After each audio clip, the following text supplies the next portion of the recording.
Good morning, curling fans. Welcome to the Penticton Curling Club and the first annual Ashley Home Store Curling Classic. I'm Jock Tyre here with the semifinals with Elaine Dag-Jackson. We're going to be seeing an exciting matchup here in the semifinal. Niklas Edin coming in at 6-0 against Mike McEwen. Listen to that crowd to welcome us here today. Yeah. It's a packed house here at the Penticton Curling Club. It's been amazing curling all week long at the first annual Ashley Home Store event. Yeah, this has been an unbelievable event. I've been here since the beginning of the round robin and seen almost every draw that's been played, and it's been incredible in every manner. We're going to have a chance to explain why this event has been so special and tell you a little bit about all the wonderful people behind this event, and of course tell you about these amazing 4 teams that we have left here in the Final Four.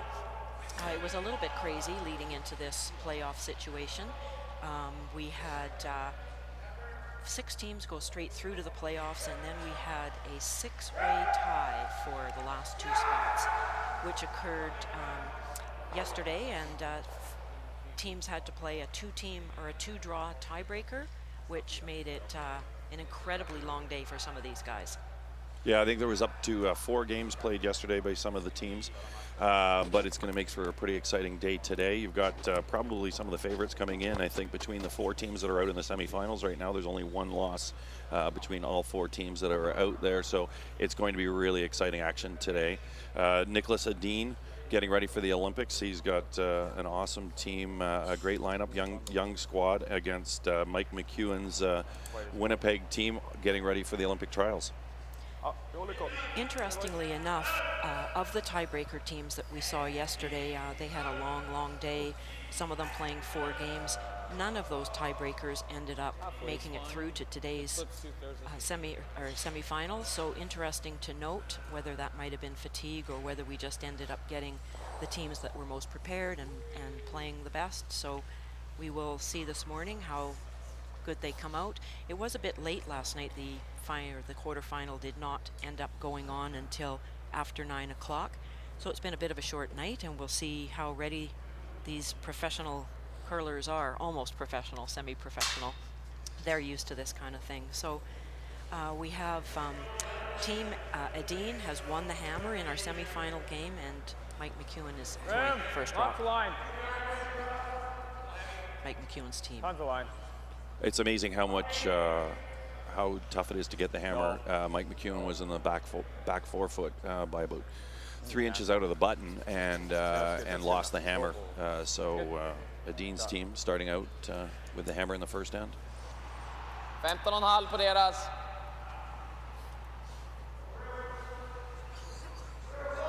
So pretty predictable call on the first rock of the end. A nice tight guard, really close to the center line. Bra linje. Ser lite hård ut. Bra linje. Lead Christopher Sundgren is playing a come around here. Looks like he's just going for the top 4. Får lite plats här ändå. Standard start after the center line guard from Mike McEwen's Vinny Neufeld.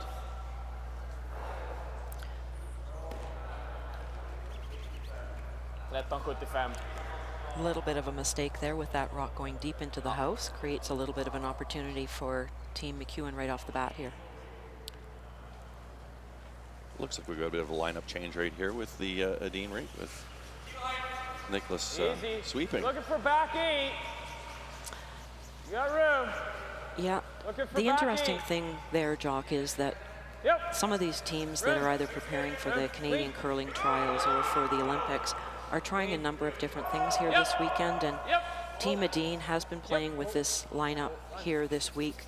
What they're doing is they're rehearsing the chance of an occurrence of something happening at the Olympics where Nick is unable to skip or unable to play, and therefore they really need to be prepared for every different kind of thing that may happen. So this is one of their test events where they're trying a little bit of a different lineup to make sure that they're still going to be okay, and I would say the experiment has worked out very positively in their case this weekend, with them at this point undefeated at 6 wins. Early in the first end, we're seeing some play towards the back of the rings already. It's when that first rock went around and went deep, we're now playing some freezes around that centerline guard, trying to get control of that scoring zone. So we've seen nothing but out turns down that path. Fan, han fick inte riktigt så mycket finish där i slutet. Han fick inte riktigt finishen i slutet. Copy!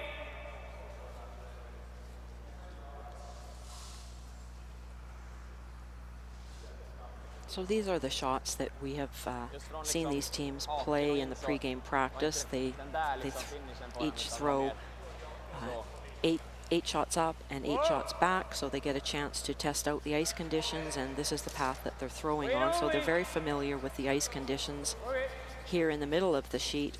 What ends up to be a little bit interesting is if the play gets pulled out to the sides early in the game, sometimes the conditions are quite different, but they should have a pretty good handle on these shots right now. So Matt Wozniak, second for Team McEwen, asked to play, come around, comes up a little bit light, and ends up plugging up the middle. Mike mentioning a little observation about a rock that he thinks might curl a little more. Kan ju bli att de drar efter, ligger T-line, men upp det i alla fall. Eller dubbla och försöka spinna upp till en corner nu.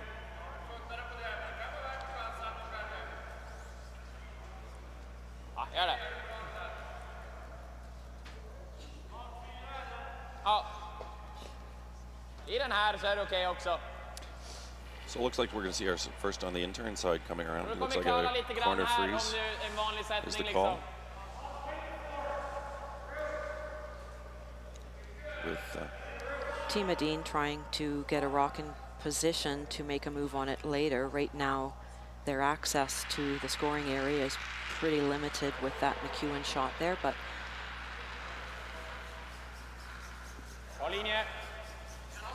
Kör upp, kör upp. Grym linje.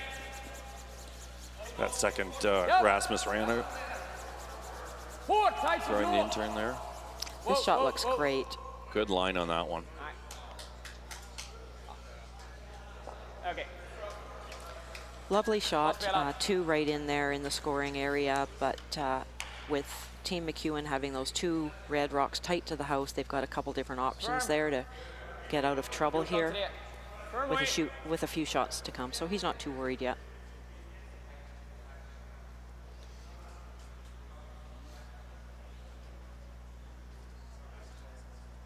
It looks like we're going to see a little heat with this one. Yeah, stand back.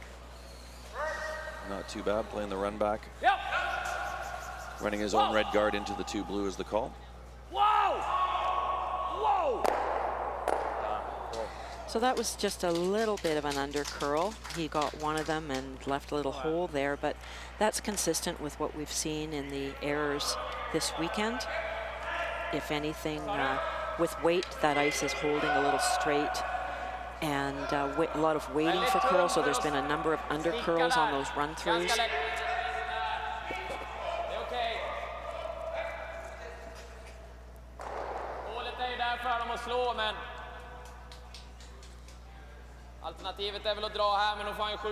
I'm not sure how your Swedish is, Elaine, but it looks like he's calling for another freeze wrap around there.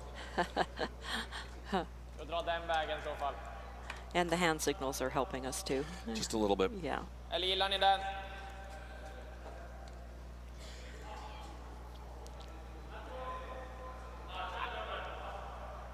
Kör hit. Slå han bara den här så öppnar jag upp den i alla fall.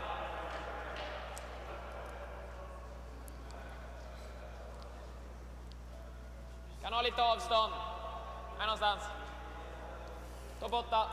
So he's trying to get this next blue rock in a position that'll make that run back a little bit more difficult.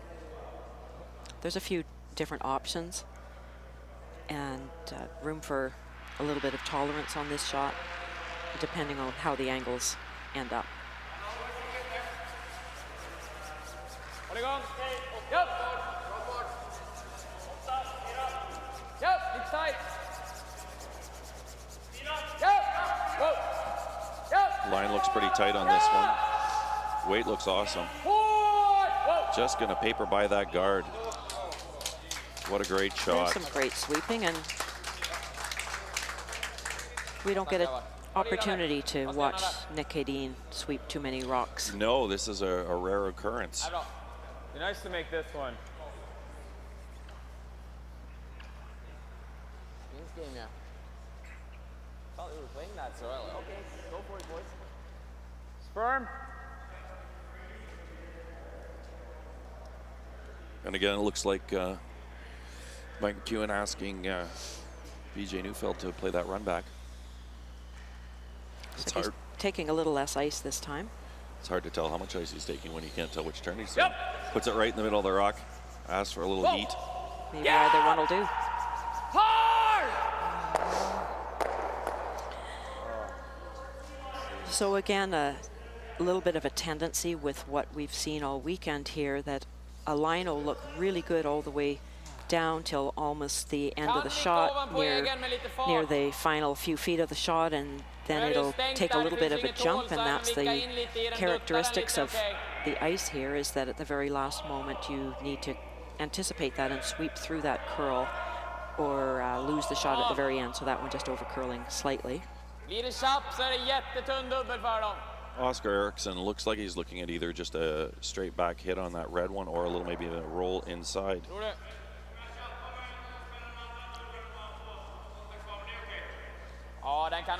Wants to be careful not to jam it on that back blue one.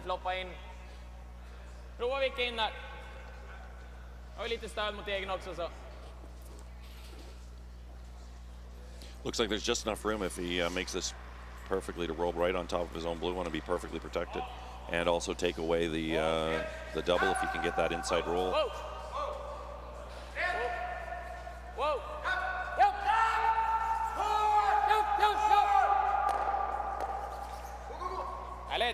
Very nice.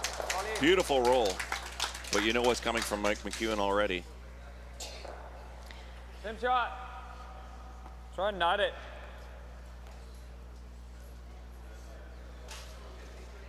Mike's asking for that again. Same way. Straight back run. See if he can kill two blue ones. The thing about having an opportunity to throw a number of run backs in a row is eventually you're going to connect with one of them just perfect. Whoa. Yep. Whoa. Whoa. Whoa. Hard. Okay. Very fortunate to get the one rock, but he's left himself an unenvious position if Eriksson's team can get a good guard up. Stöd hitåt också. Lite gutsy att garda, men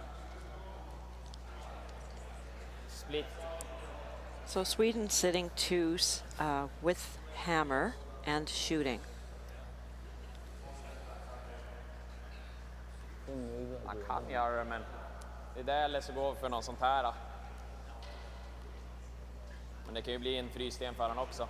Are they looking at a split here, Lane? Så slår vi den där. Looks like they Yeah, might. I think a split. Now they're just talking about a hit and roll.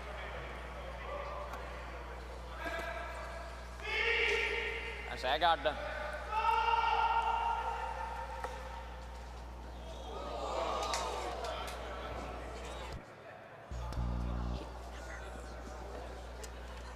När du var full fyra, du kommer ju ligga här. Ja.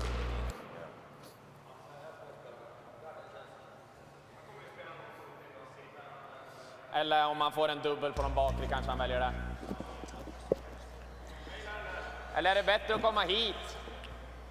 So it looks like a little bit of a split call here. Very sensitive weight call on this, with the being so much curl. And that port, as large as it does look, Någonstans här bakom. he's calling for a backline weight. It's just enough weight to move both rocks behind those corner guards.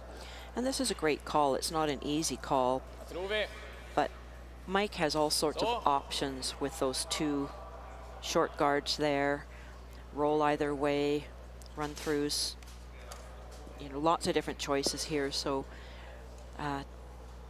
Team Sweden is trying to split those two to spread those rocks out a little bit more and make it a little bit more difficult for Mike to get into a position to get them into trouble.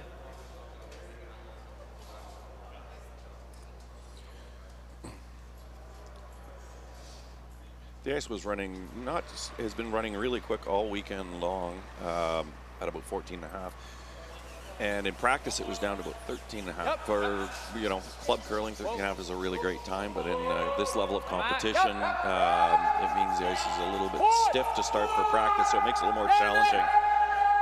This rock is really taking off. Absolutely taking off. Does he have a piece of it? He's just got enough maybe to hold it on.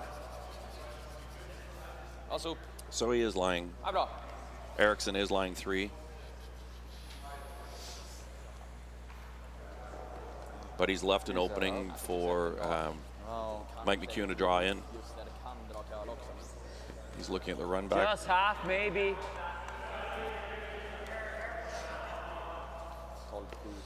It's there. Look at it.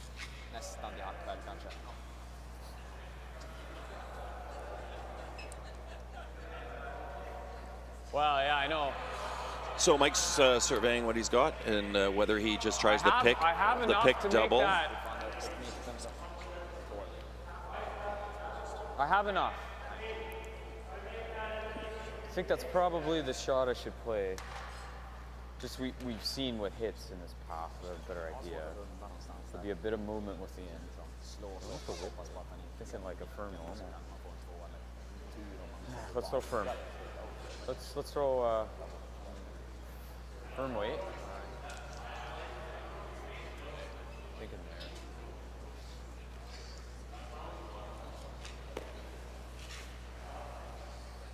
there.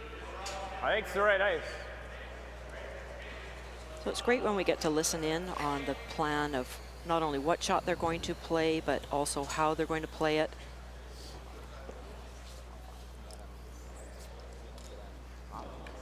I was thinking firm.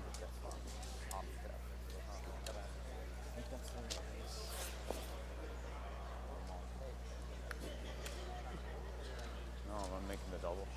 Trying to hit as much as I can.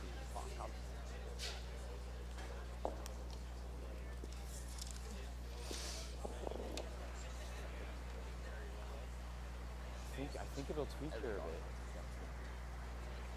I think that ice is good.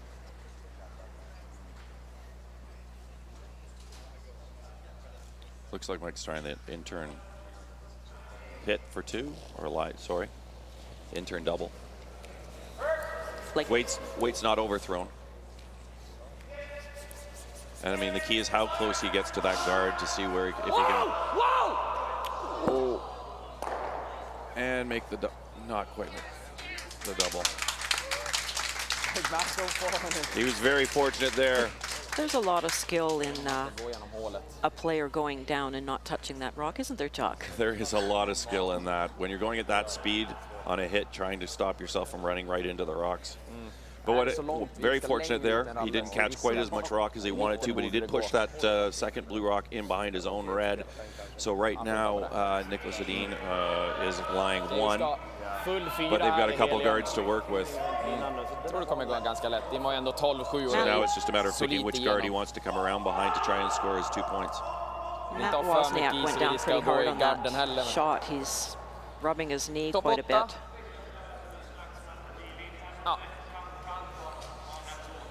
We're keeping an eye on the sheet next door, and we're looking for someone to give us a little bit of an update. It looks like there are about 12 rocks in play. With, I think I'm getting a message, something like 10 of them are in the forefoot, so that's a pretty interesting situation developing over in the other semifinal with Cooey versus De Cruz.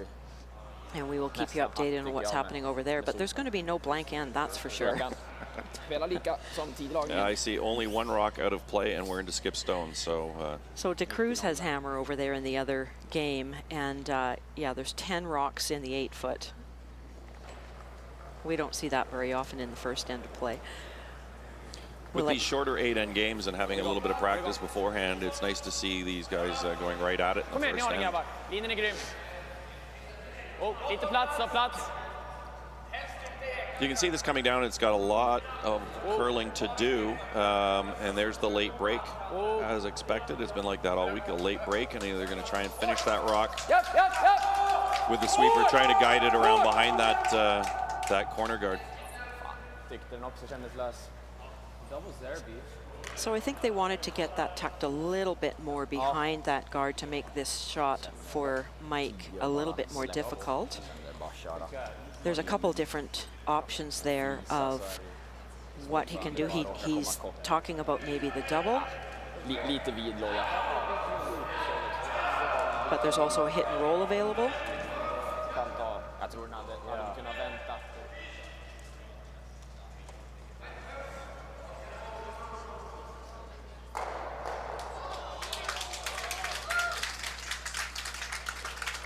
No, it's gonna run for a while though.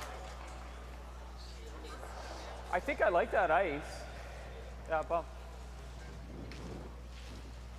I think we're seeing early in the game that we're not getting quite as much curl as we have been in the other games. Maybe with just 2 sheets out there playing. Also early in the morning, it does make a difference with the air temperature out there in the building.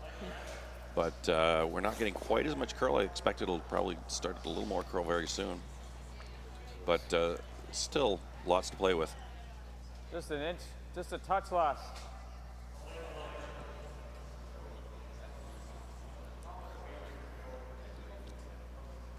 I think you could really hold this if you wanted to.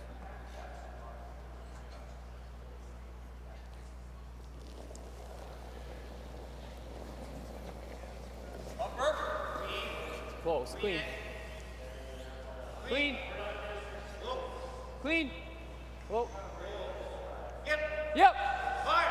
Hard! There it goes, and it's taken off. Hard! Whoa! Whoa! What a beauty. What a terrific shot. Now that's an example of a shot very well managed from beginning to end. Mike had a really good idea of the kind of weight he wanted to throw. His team members confirmed it as soon as it was out of his hand, and it was just a perfect decision-making process all the way down. They let it get really tight to that guard, which had to happen in order to catch that double as it went by. It was a great shot. Great team shot. Kommer bra där över linan sen. So Edin's team, skipped today by Oscar Eriksson, has the hammer, has last rock advantage. 11-0. And they're making a play here to get their Force to one here. forced one.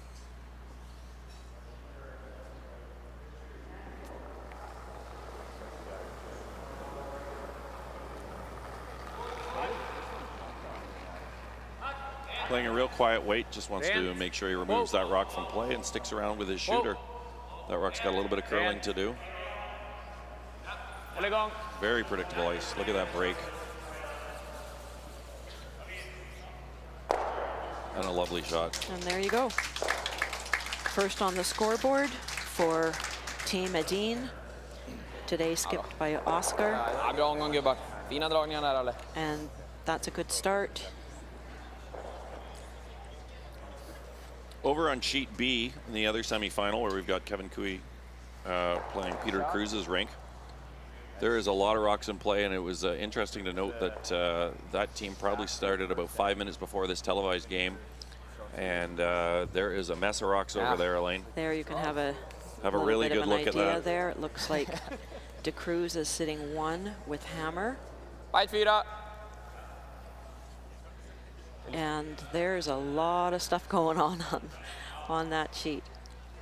A lot of discussion on a play right now. You can see all four members of Kevin Cooey's rink involved in the strategy on that sheet right now.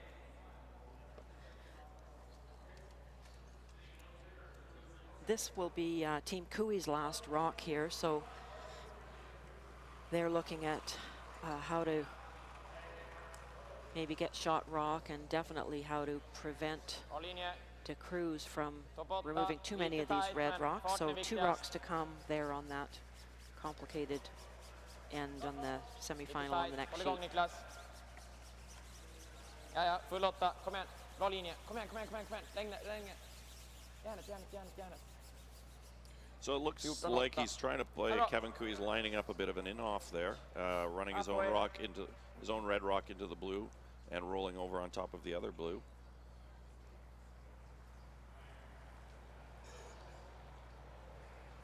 Mark Kennedy over there holding the broom for him. Kind of right Right in the middle of the logo. So we'll stay and watch this Line's rest of okay this if end you're this height. unfold, because it's a pretty interesting one. Line's We'll okay keep if you you're this height. updated with what's happening on our Yep, feature yep, finish up semifinal. now. Yep. Yep. In Keep the going. second Keep going. end Keep going. Nice has shot. just begun, and we'll come back to that in a moment. Okay.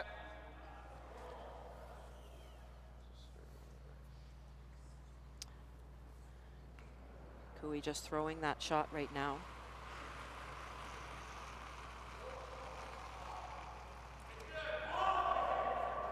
Call immediately is off on that one. Now we're going to give it a curl.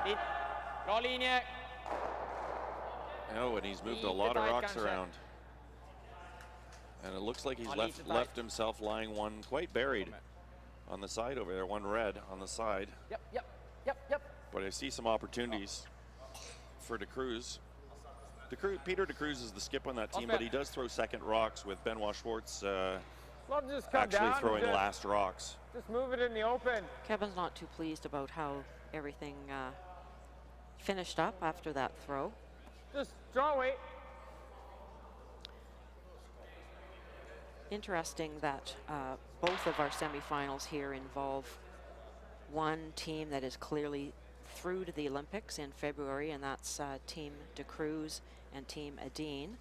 And the other two semifinalists, Team Kui and Team McEwen, have the Olympic trials ahead of them in just a few weeks. Yep.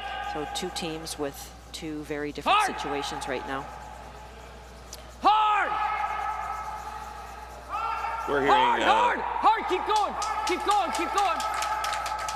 what you're hearing on the broadcast right Nice. now is the other semifinal, our main semifinal that we're broadcasting. Här alltså. Currently, there's a center line guard and a corner guard. If you chip the blue center, like it's still a good shot.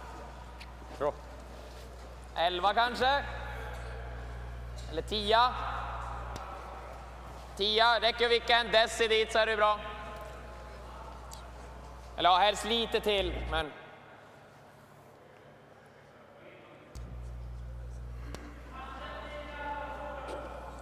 Okej, 10. So it looks like Ericsson's calling a run through the port without turn hit. Fairly firm weight. Try and get himself lying two with those two guards out in play. Oh. Oh. Cornern. Ja, den är halv. Oh. It's not curling up as Ja, vi much vill as inte expected. Rulla bort där för inte And ha they've corner till. removed that corner guard. Bättre att gå i den i alla fall. So that's one of those weight shots where if it's Okay. even just the slightest bit Bra fart. overthrown, it's going to hang a little bit longer. Bättre att gå i den You än can't centern i alla sweep fall. it. You're Ja, det waiting ligger for it kvar to där. curl. It's just not a great position to be in. So it did tick the outside Big guard. bump's good. Even bump her down a little. In the last end, Niklas Edin's team was forced to take one, so we have McEwen having the hammer. He's playing around that center guard, trying to remove the Edin stone. Hard! Gotta go!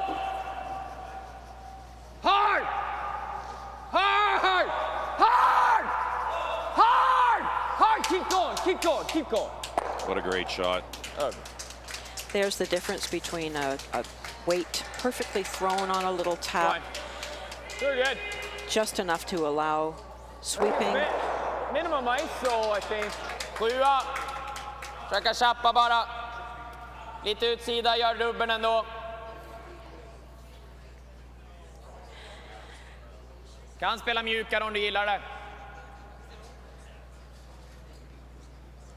So they're looking to see if they, Oscar Eriksson, who is skipping Edin's team today, if they can make that double.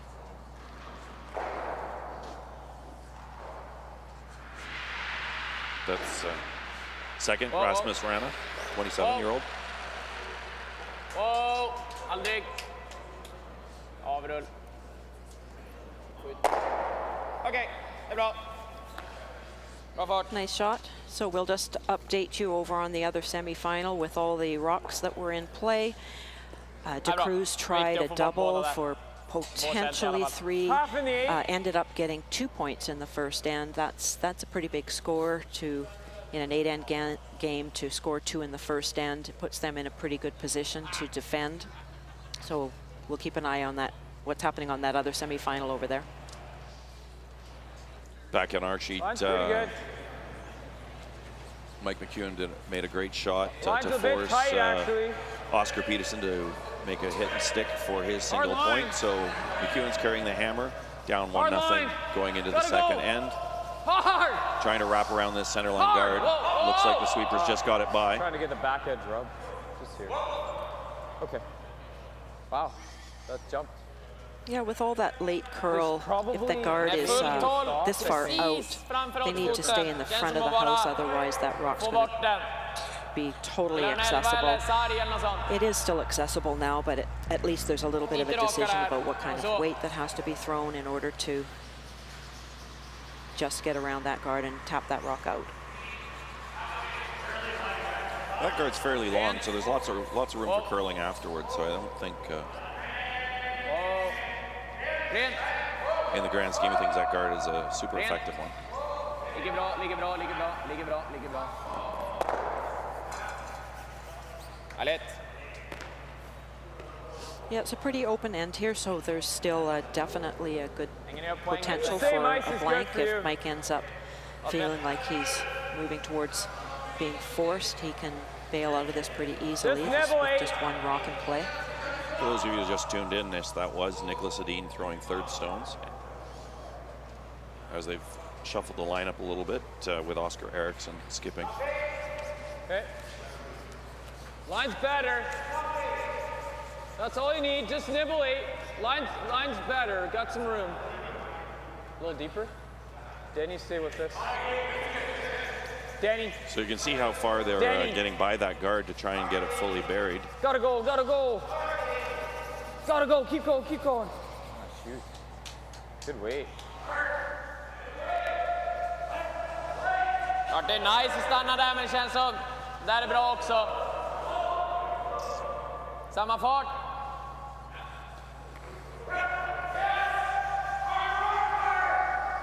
Niklas Edin throwing, you can see about half of that rock. Looks like he's just going to throw a controlled down weight hit on this one and try to roll behind the other corner guard.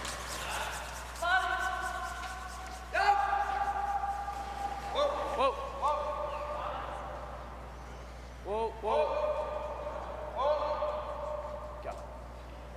Bra där, bra där. Oh, beautiful. Snyggt. And he sticks it. It's pretty hard to hide a rock behind that long guard, but I think Mike's plan was to maybe get another rock out front there, acting as a bit of a guard there. The roll away.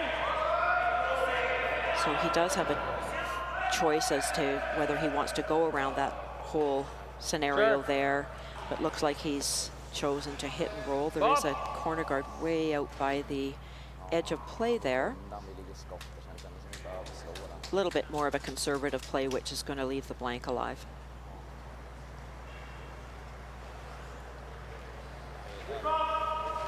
That's 36-year-old Denny Neufeld throwing. Sorry, BJ Neufeld throwing. 31-year-old BJ Neufeld throwing right now. No, no. No, he's And it close looks to like he's rolling out got if the it's hit, too but heavy. he's going to be rolling right Yeah. behind that guard. Is it going to go out? Okay. And it sticks around. Wow. There's a good illustration of what we mentioned in the first end about that outside part of the sheet being virtually unused up to this point. So there's a lot of Inte mer än frost by and 4 i alla fall. not Ja, frost, strong. but stickiness out there that there have been no rocks down tror there. nästan kan So låta- there's something for that red rock to grab onto and stay in play, which is a great situation for Mike McEwen. Perhaps later in the game Känns som att that dra weight runt, would va? have been a rollout kind of situation, but in this case he's right behind that guard in pretty good shape right now. So you and I, De har haft en som går lite... yours could have probably run straighter than mine. Mine would be in between, Ja, I think. So Edin has decided to ignore that shot and play a come around. de har ju dragit... I guess this is one of those situations where a good offense is the best defense, where he's going to just try and line two to try and make sure that rock on the wings doesn't come into play. Så 95 kanske?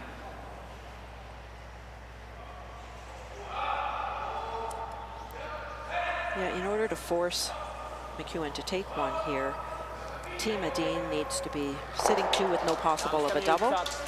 no possibility of a double, so that's the strategy they're taking here. Känns hård. Linjen kommer, men...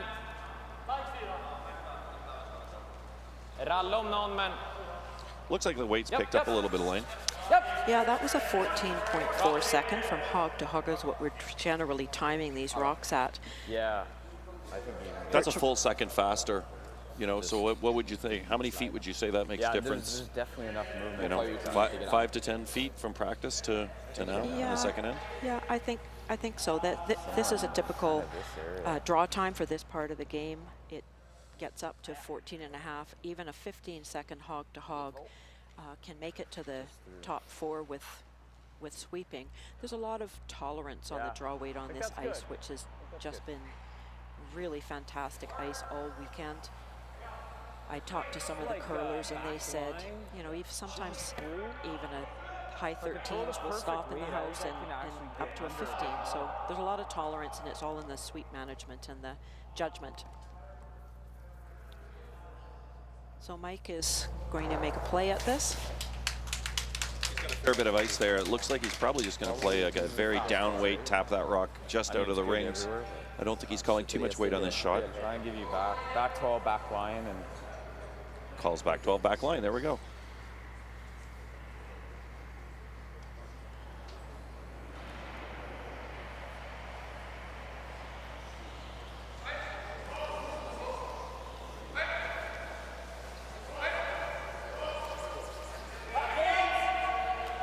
Call out of his hand is back 8 on that, so the sweepers are already starting to work on it. They're trying to control the line a little bit. That's a room. Hard. They're trying to get a little bit of a roll, just paper that guard, get a little inside roll if they can. What a great shot. Just got by that guard. They've made it really difficult for Oscar Eriksson to try and get to that rock. That was a perfect roll. It is a long guard, so we'll see if they feel that they can get to that. They'll certainly try. There is a possibility of a jam on the one side, so they have to maneuver by that. It looks like on the outturn side you can see just a piece of that rock, but it's a very delicate shot. And the outturn is the side that is lined up for a possible jam. Med min intern där så borde jag nästan kunna komma upp på chatt. Nej, men ja, en tredjedels träff tror jag klart få ut det med en 10. Tänker så där för chapp.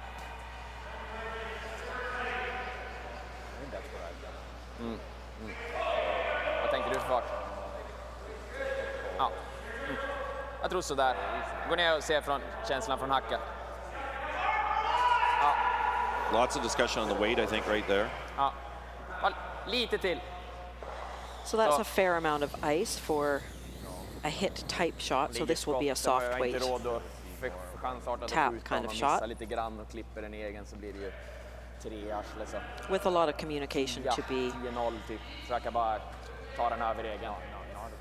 done here to make sure that they are listening for the weight and watching the line. Make this rock as close as they can. With Oscar being a left-hander, it makes it a little bit easier to see this rock from his hack. Good point. Makes the path actually a little bit easier for him to play down, and it's actually his in-turn. Looks like he may have set that just a shade out. Which is not a bad thing on this ice. And that's taken off. The sweepers are on it. Just by that guard. And a terrific shot. But a little firm, rolls out of the rings. I think he was hoping to keep that one sticking around his own shooter. Well, I think one thing I find interesting about that shot is that the sweepers really, really wanted to stay on that shot. They kept being called off by the line callers, but they really wanted to stay on that. And we've seen so many rocks here this week take a jump. If you lift the brush off, they take a jump and you lose the line on it. And so they were being very preventative there and being very mindful that if they lifted their brushes that rock would take off. So good team shot. Great team shot and well-managed rock, and forcing Mike McEwen to draw in to get his single point and tie this game at 1.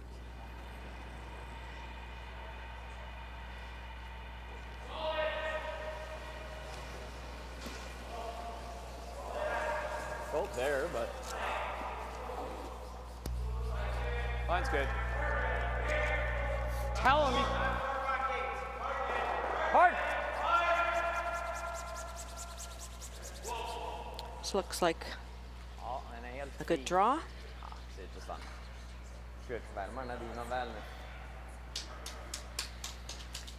Niklas pretending that he's going to try to sweep it through, but he knows that weight is perfect. Mike McEwen draws to the forefoot to take a single point.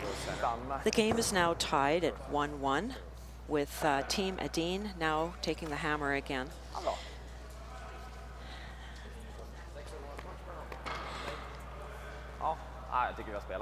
So as the curlers have said, this has been a really amazing event all weekend. There have been a lot of support from the local community here in Penticton, with so many of the local businesses climbing on board to bring this huge event to Penticton. This is the biggest event on the tour outside of the slam events, with a huge prize pot, and the best teams in the country are here competing.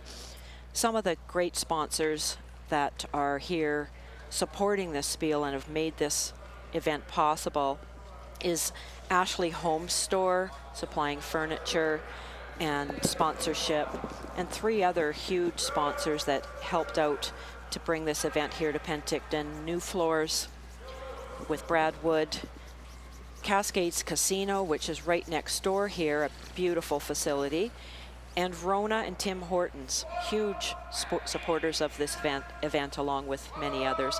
And also a shout out right now to Shaw Okanagan, Shaw TV Okanagan. They are a huge supporter of curling, and they're very enthusiastic about bringing these games to you today. We're thrilled to be here with Shaw and are enjoying getting to know the people that brought this program here. They've got a lot of volunteers from Shaw here in Penticton, and we're very pleased to be bringing this 2 games for you. So here 2 today. places you can watch this game is on Shaw TV Okanagan if you YouTube it, or just if you're a Shaw subscriber, you can just watch it on Shaw. But Shaw TV Okanagan, if you want to search it on YouTube as well. It's unbelievable, Elaine, this for a first off event, the job that they've done here. I've heard nothing but accolades from all the teams on the conditions, the volunteers, what's been going on. Well, the thing about an event of this magnitude, there are a couple of things that are critically important to the success of a World Curling Tour event like this. Number 1 is you need to have enough prize money to attract the top teams. And this is, I believe, the highest or closest to the highest prize pot outside of the slam event. So amazing effort by the community of Penticton in raising enough money to bring these top level teams here. The second one is you need to have those teams here. It needs to have some of the top teams on the World Curling Tour on the order of merit to give prominence to the spiel and to entice others to come to it, to attract the sponsorship and the media attention.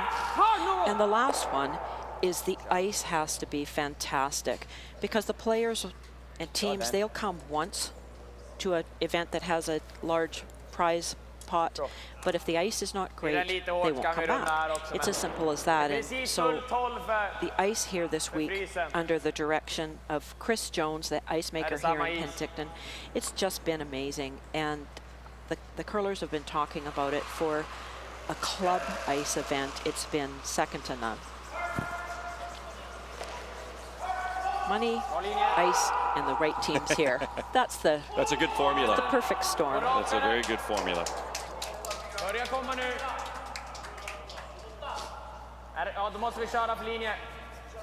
So you see in this end, Oscar Eriksson asking his lead to wrap around and just to corner freeze that top red one, forcing McEwen in the first or the second end to take his 1 point and give up the hammer. So Glass Rock advantage goes to Team Edin in the third end, tied up at 1 apiece. I think you just want to try to go right here, Matt. Bra spelat, Trippa. So these first few shots of every end are all about establishing angles, leaving your team the best angle, and trying to create the situation where your opposition has a detrimental angle. It's kind of a chess game of just piling those angles on top of each other one by one, and eventually somebody will have an angle that they'll be able to make a play and take control of the house. Yep. Yep. Yeah. Whoa. Okay. So we have had some questions coming in about why is Edin not skipping and not throwing last rock, and it is an Olympic year for this team. They have known for quite some time that they will be Sweden's representative in Pyeongchang in February for the Olympic Games. So with that knowledge, they're in a little bit of a different position than some of the Canadian teams who are still trying to acquire that spot. For Team Edin, they are now preparing for the Olympics and making sure that everything there is taken care of. And one of the things that we know is things can happen at the Olympics where a player goes down, or there's an injury, or something happens where you have to play in a different rotation. And I believe that they have played this whole event just testing out that situation, that if for some reason Edin is not able to skip or throw last rock, that they've got this covered. And as I mentioned earlier, I think this is a very successful experiment because Team Edin, with Oscar throwing last rock right now, is 6-0. It's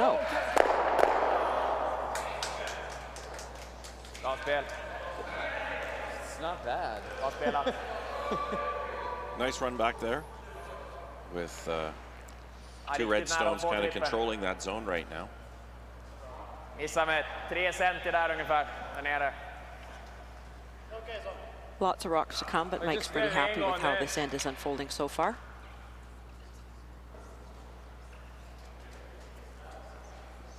I think so.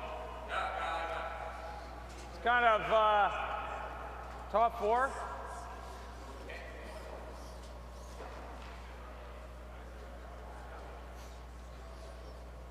You could probably throw the out if you want.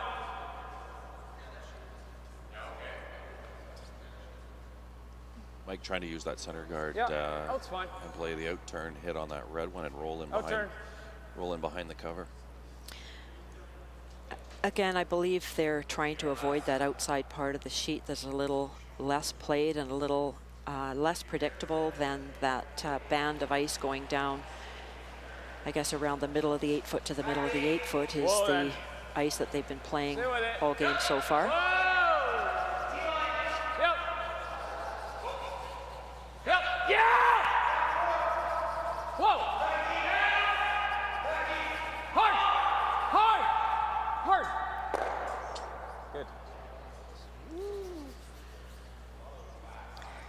Sure if that's exactly what he wanted to do. Well, he's got it lined up quite nicely. It's pretty good though.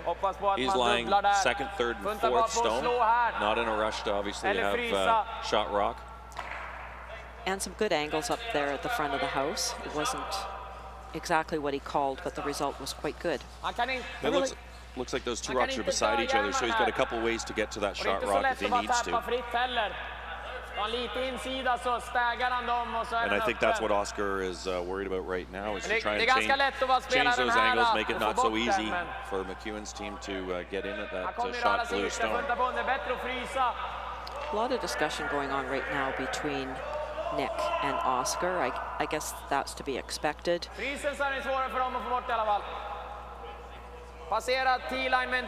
would never want to ignore the experience that Edin has in these kind of situations. Over in sheet B in the other semi-final, we see Kevin Cooey hanging his head as he plays a come around. He was being forced to try and draw in for his one and maybe bump back to get multiple, a little bit full, and gives up a steal of 1. And in a 8-end game, DeCruz now up 3-0. After 2 ends, that's a bit of a lead in a short 8-end game. Linjen är lite vid fortfarande. Är den hård så har vi ingen backing. In the men's play, figures would show us that Fortfarande lite vid. if a team is up 3 points after 2 ends, they have a 94.7% chance of winning that game. Those That's stats, thanks to Curling Zone and my friend Renee. And we've got more later.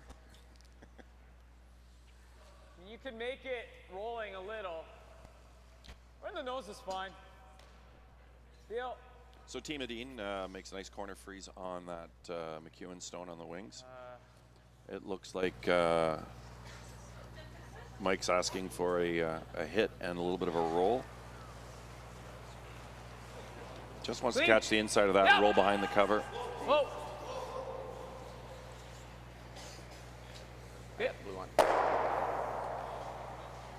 Well, he stuck it, and it's still lying second, third, and fourth stone with still opportunity to get in there.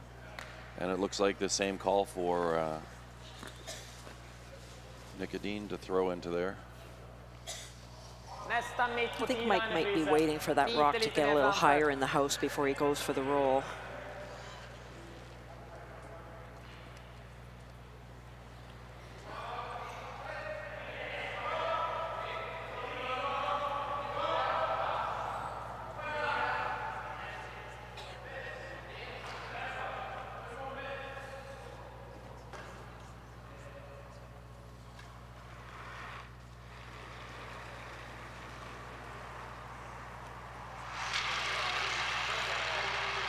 Bra linje. Ur farten. Kalla. It's taking a long time for it to break, and there it starts to curl. Line. Bra linje. Sweepers are on it, just trying to hold it Klippa. so it doesn't Aj, kör. over curl. Japp, japp. Now they're Aj, trying to kör, put some Klippa. curl into Linje, it. Kom igen nu. Weight is really good Kom on igen, kom that igen, one. kom igen, kom igen, kom igen. So that's the way you throw that kind of a shot. What a great call and what a great shot.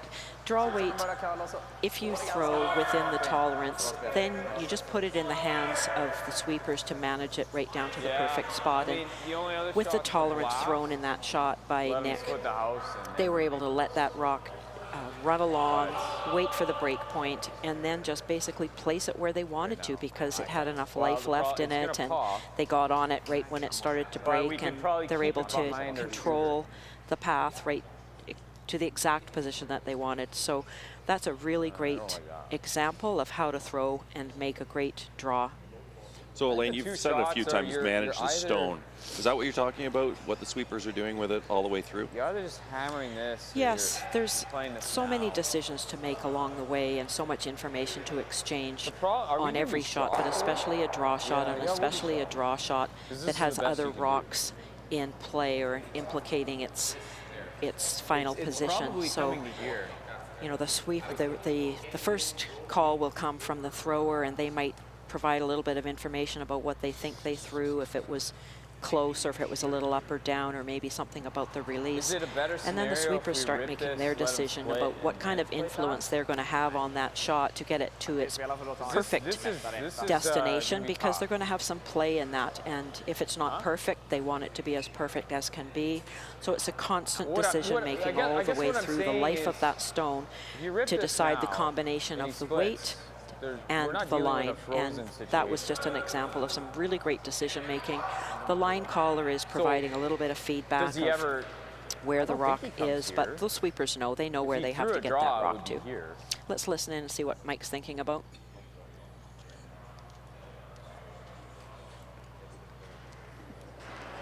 True.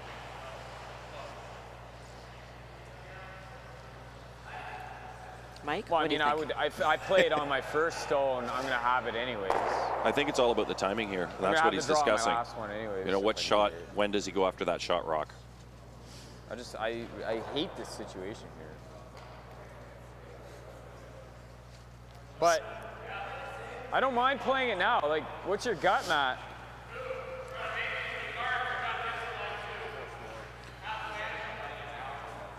This is a real team, eh? You know, you're talking to your second here, asking what his feeling is on the strategy. It's not just one player, and it's not just your third and skip. It's the whole team making team decisions here. Play now.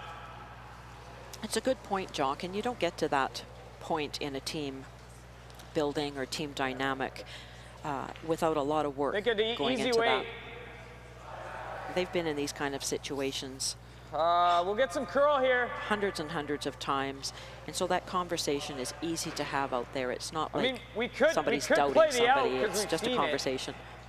I threw that bumper weight double here.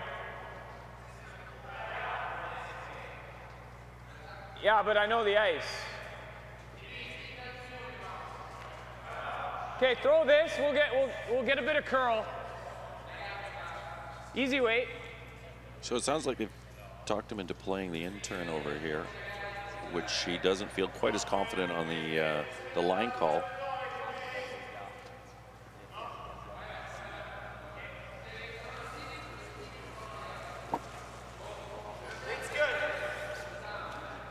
Clean. Clean. It's running, Really it's jabbed. tracking. He's not happy about this one. It's not good.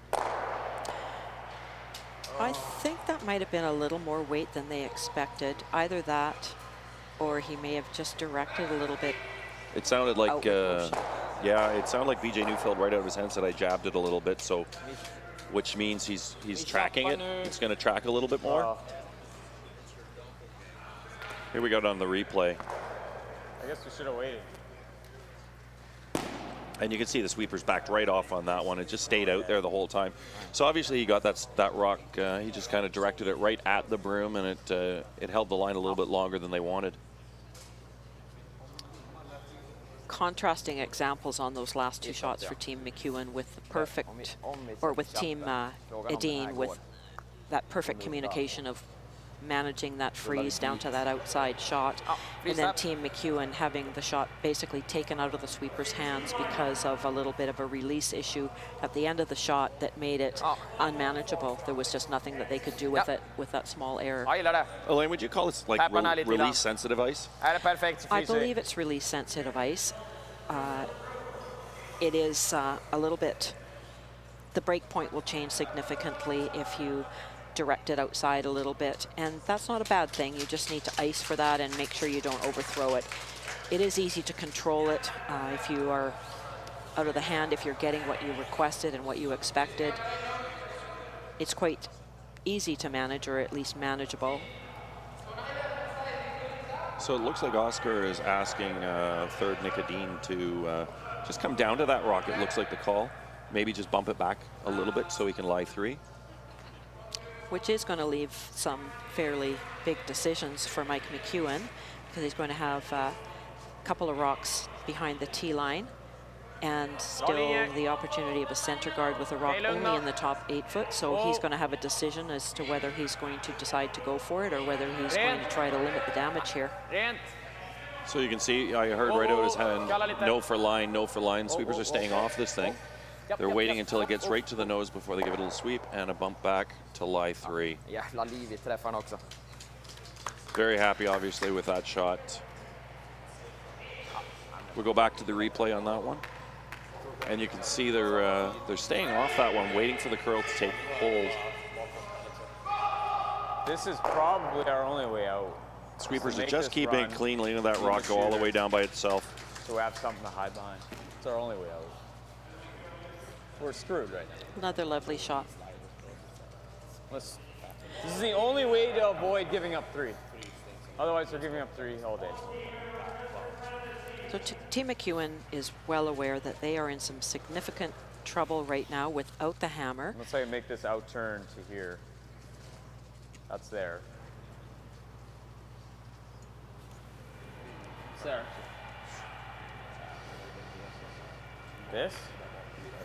Well, I think I'd rather play the draw.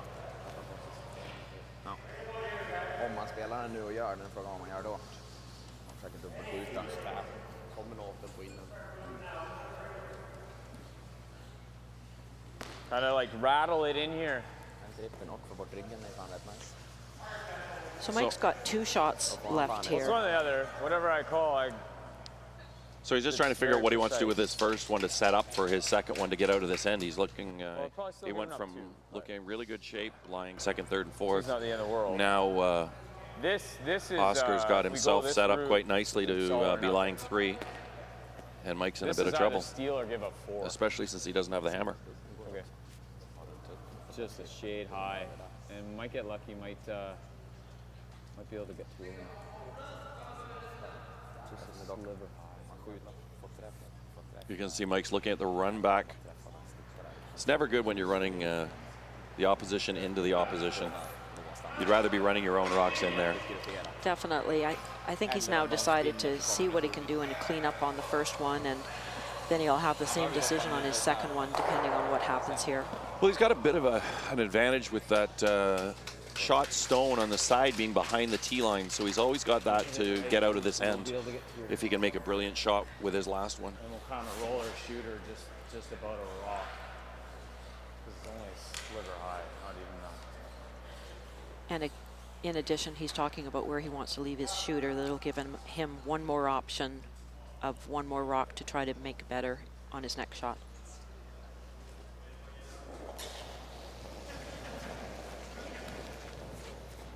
Mike with that Manitoba tuck delivery, throwing the out turn. Almost no ice. Okay, something. He makes the run back, leaves the guard right on the center line, and leaves Nick Edin's team lying 2 with the hammer. Vad gillar du? We're going to take another look at that shot. Känns lite äckligt att slå på det där. Det är risk att man lägger upp. So we've got, there's Nick, which set up this whole end is Nick Edin's shot over to the side. Ja. That's what created this situation that Mike was faced with. Nej, jag funtade på om man kan ju låta den ligga. So he's looking at what options here. What's he trying to take away from Mike McEwen? So Mike's going to have 2 choices, depending on what Edin does here, where Oscar places his rock. One of them is that freeze down to that shot rock in the back, and the other one's going to be making a play somewhere around the center. Oscar's talking about kind of Christmas treeing that rock. That's partially burying this rock around that red guard. What they need to think about is if they go behind this red rock, Mike's going to have 2 ways, 3 ways to access that shot. One by accessing it directly with trying to tap or hit it. And if it's more buried, he will have an opportunity to run one or the other of those short red guards into that rock. None of them are great options because he's still looking at multiple points here. So we'll see where. I think Mike McEwen at this point is going to be happy just to give up 2 or less on this end. I think he'd be pretty happy at this point to give up 2. It looks like they're calling top 4 foot with the in-turn draw.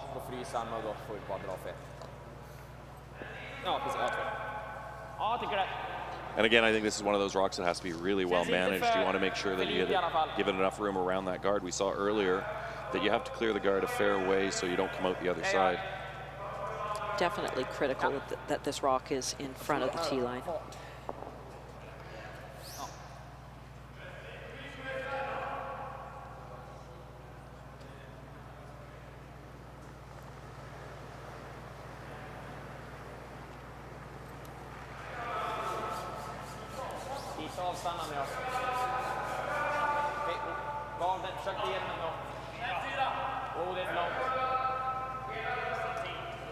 This rock has a lot of rotation.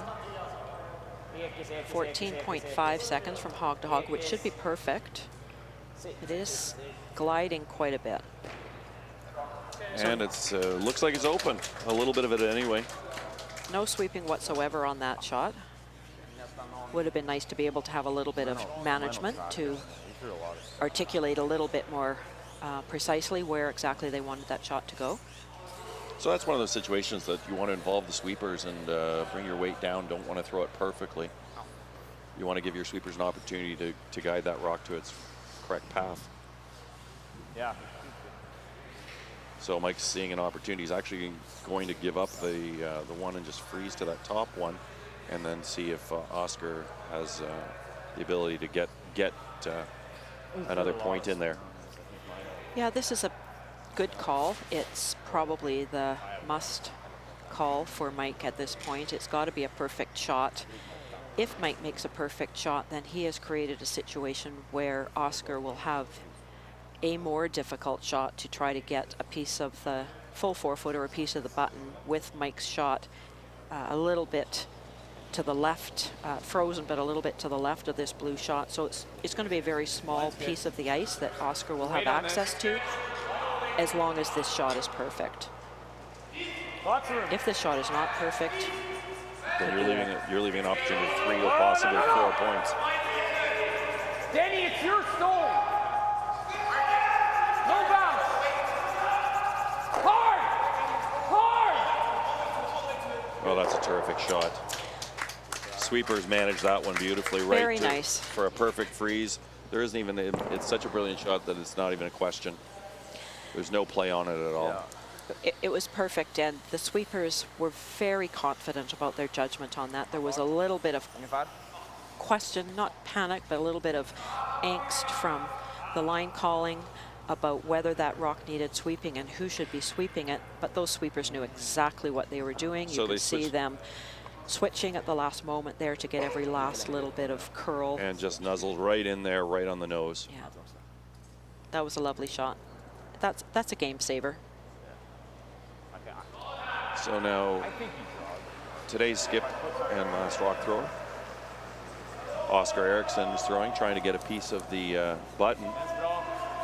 He's got to get at least full 4-foot to get in there for his second point.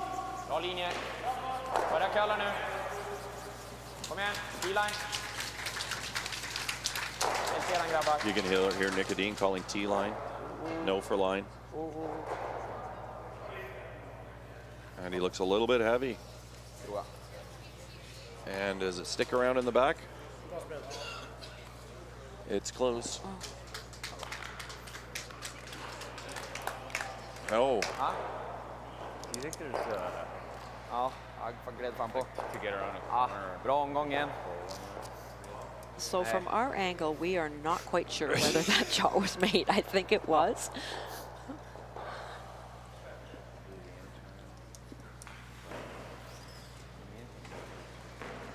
Well, I'm going with the high fives on that Yeah. one that they're giving it. It's going to be 2 points. We will confirm that. We think that was 2 points. Yeah, 2 points. So that was a beautiful shot. That's why the skips get the big bucks. In this case, Oscar stepping into that situation of being the last rock thrower and proving that he is very qualified to do that with a full draw to the full 4-foot for a second point. Just over on the other semifinal, Kevin Cooey strikes a 2, gets himself back into the game. That's a pretty important 2 when you're down 3-0. Yeah, that was a must-score situation over in the other semifinal. When you're 3 down in an 8-end game, you got to get on the scoreboard, hopefully with multiple points in order to. He's still in a bit of a hole with being 1 down 15-05. without, but the game is within reach.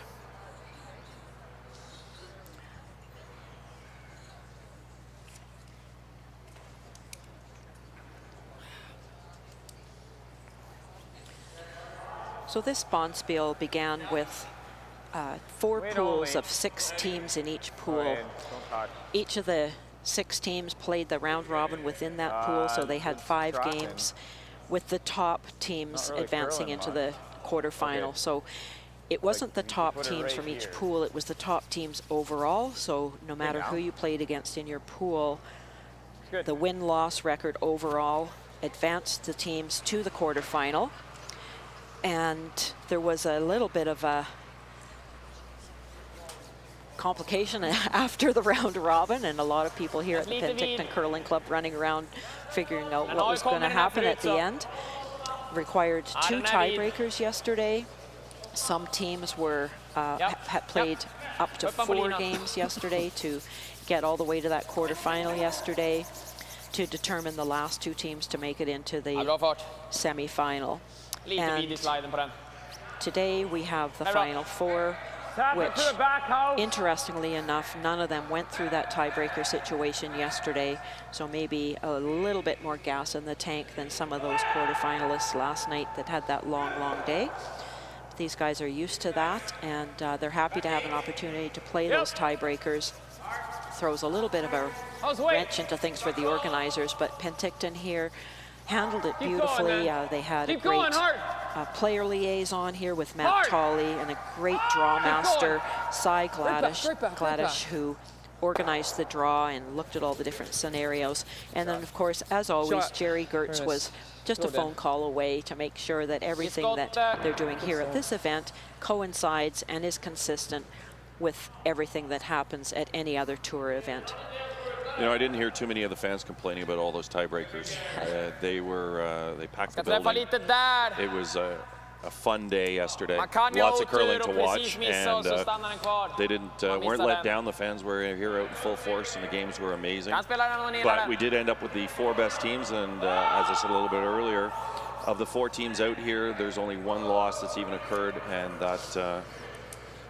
that would be the Kevin Cooey rink losing to the De Cruz rink because they came out of the same pool. And that's the only loss that these 4 teams have out here. Everyone else undefeated. I think that speaks to the time of the season and what these teams out here are training for and competing for. Each of them has a huge reason to be really dialing it up at this part of the season. The Canadian teams getting ready for the Olympic trials just a couple of weeks away.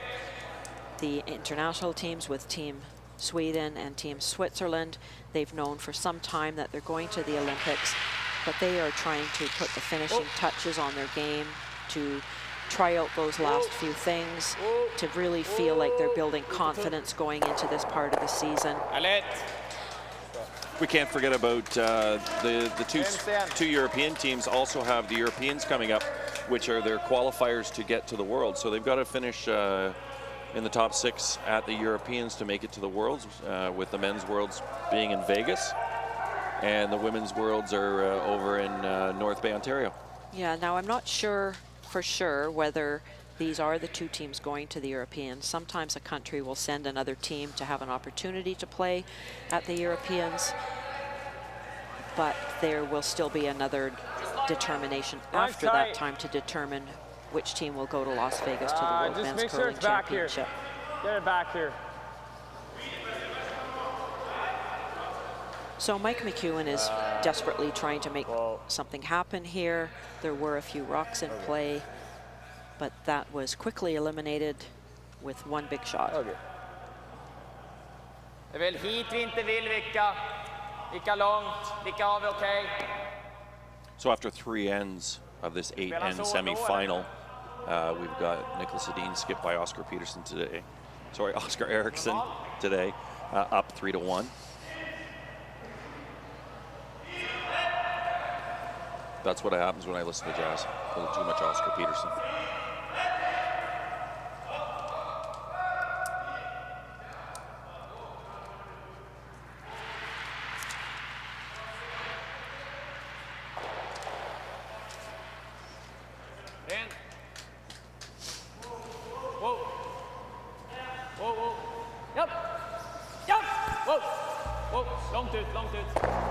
And for those of you watching on Shaw TV, Okanagan on YouTube, yes, that was Niklas Edin sweeping that rock. He's playing 3rd today.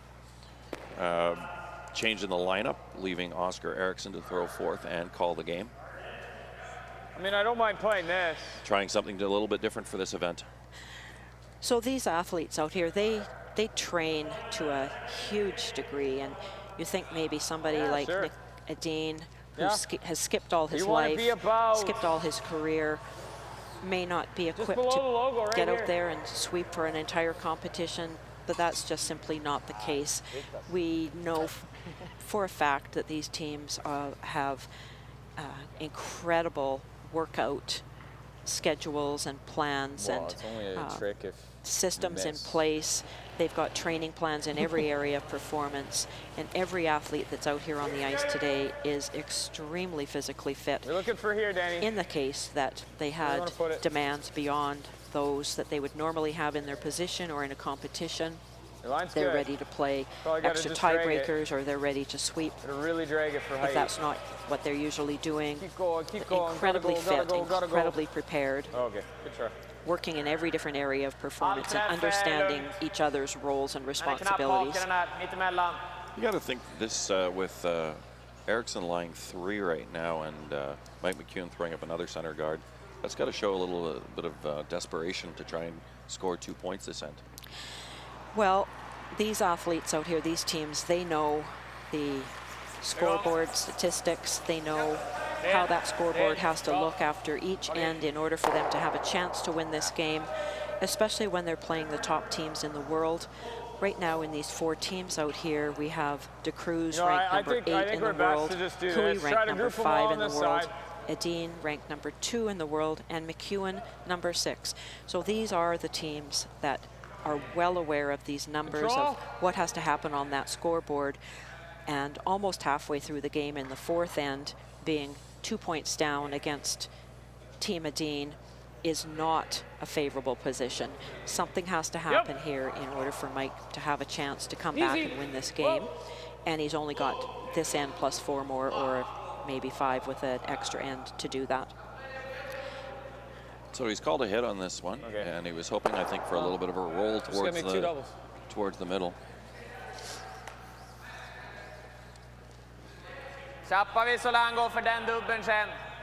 So after 3 ends of game, after 3 ends of play, if a team is 2 down with hammer, they have a 24.9% chance of winning this game. So 25% chance is not great odds.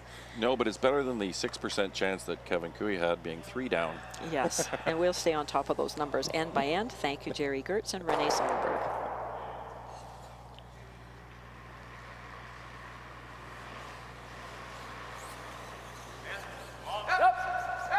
So it looks like we're trying to keep simple play over here from Nick Edin's team. Just trying to hit and stick. Remove that redstone, lie 3, and don't give Mike McEwen's team too many opportunities behind the tee line to bring a rock in and freeze it. So Team Edin is trying to force Mike McEwen to take a point here. You throw the out too. Stick in the end. Mike McEwen has nothing happening at this point, nothing really in a setup position, so it looks like 2/3 of the way through the end here, he's going to start to bail and look for a blank. No stranger to the big weight hits. BJ Neufeld looking for a double here. Yeah. Shot. Nice shot. Lovely shot. Takes 2 shots to get out of this situation. Well, we'll have another look at this double. Shot. Frågan om jag ska spela normal också. Om jag ska glida en 10. Lots of rotation on that rock, and he catches a little less than half comes Ross and takes out that other one. And as 2 shots to go, Mike said, we just need 2 doubles to get out of this end. Ja.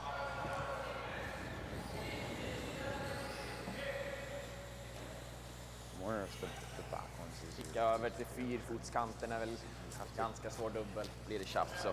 So we're into skip stones here with Oscar Eriksson throwing his first. I think you go with the McEwen having the hammer. So he's just trying to remove that rock from play and stick around.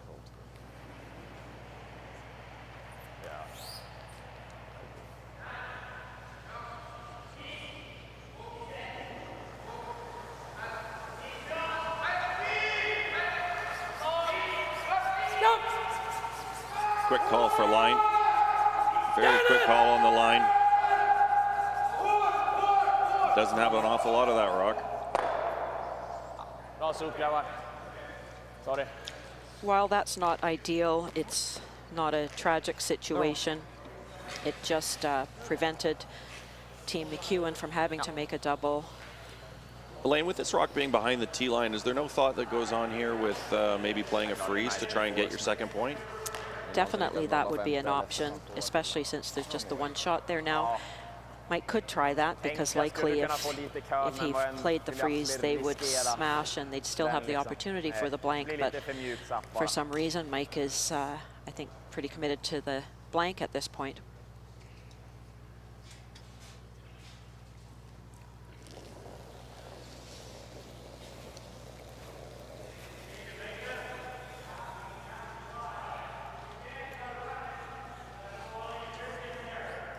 Clean.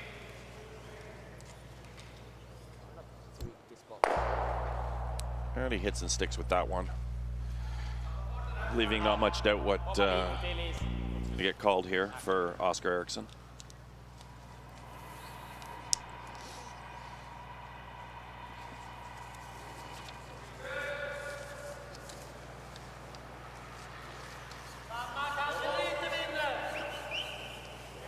So it's just a straight hit and stick here. Try and get Mike McEwen to try and hit and roll out. Right beside it should be a pretty good reach. Making for a very quick end of play. These two teams have played once previously this season at the Masters, just a little several weeks ago, where Team Edin beat Mike McEwen's team 4-2. So this is the second time they've played this season, but many times in the past.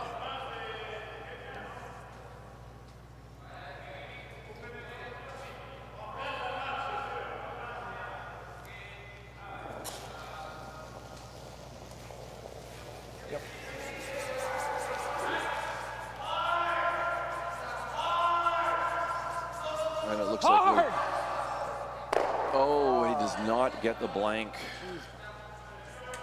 Mike hits and sticks. That's a disappointing shot for him.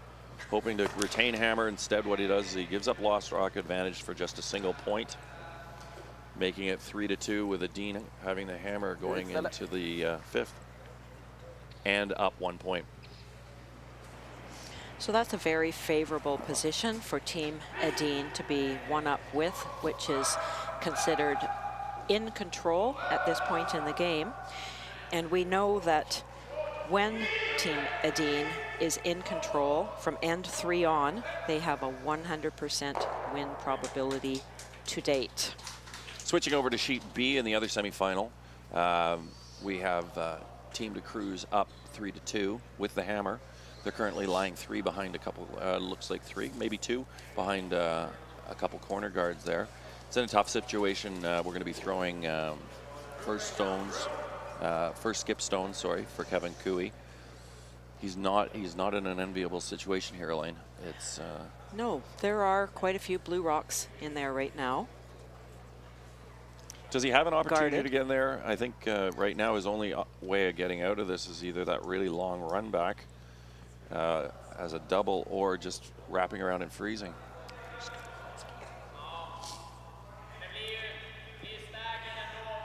Yeah, 2 choices here. So each skip has 2 shots to come. And similar to the decision that Mike McEwen had to make in the third end, Kevin's got some choices here. And he can play a come around draw. That run through's pretty tough. They know how important this is. We're down. They're down 1 point already without the hammer, and they know they cannot give up a 2 here. They've got to really be looking at how they can force or get out of this end, only giving up at most a 2. They really don't want to. They'd rather be forcing it.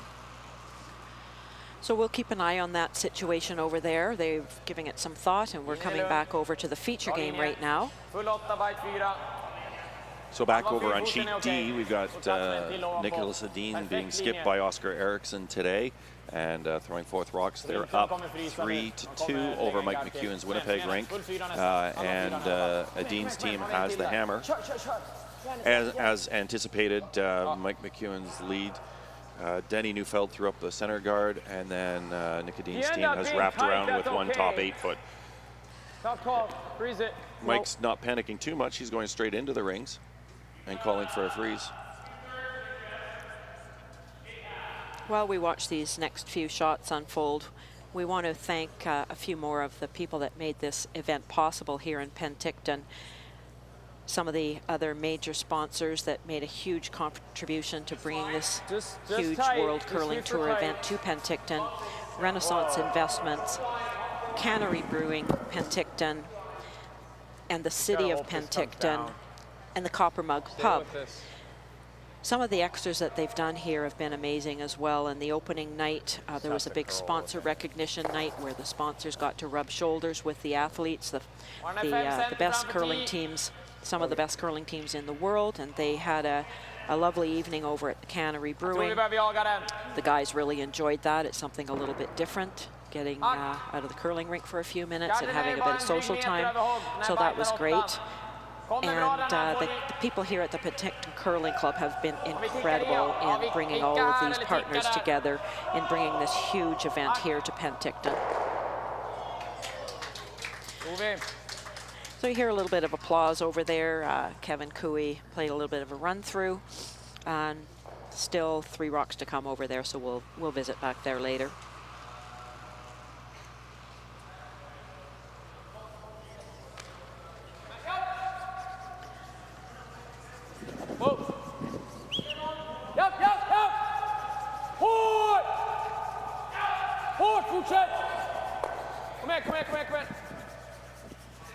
So that's not a terrible result there. It's not what was called, but it is a situation where a typical slight miss on these ice conditions have been not sweeping through that break point, waiting just a little bit too long to get onto that shot, and it breaking and over curling very quickly. That's a characteristic of this ice, and it just requires a lot of thinking ahead and split-second decision making, and in that case just a little bit of an error on getting on it too late.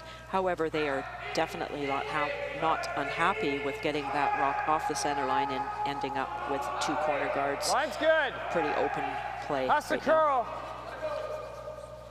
You got to think here in the 5th end that Edin with the hammer and up a point is feeling fairly in control of the situation. Hard beach, hard!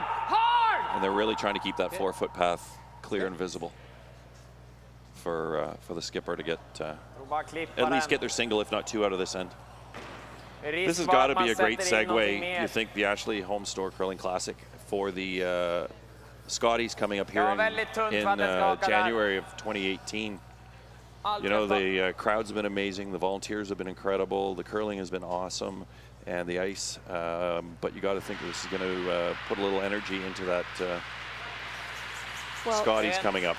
Yeah, it's interesting that with these 2 major events here in Penticton, which is a fairly, middle-sized town, medium-sized town, but in this short period of time, they have a major men's event and a major women's event, which is a wonderful situation for the curling supporters here in Penticton. In just a couple of months from now, right next door at the beautiful arena here in Penticton. And it is gorgeous. It's a relatively new facility. All of the teams from across Canada will be coming for the Scotties Tournament of Hearts, which is the creme de la creme of women's curling in Canada. The women get to compete in those beautiful conditions. Needs to sit. It's pretty good.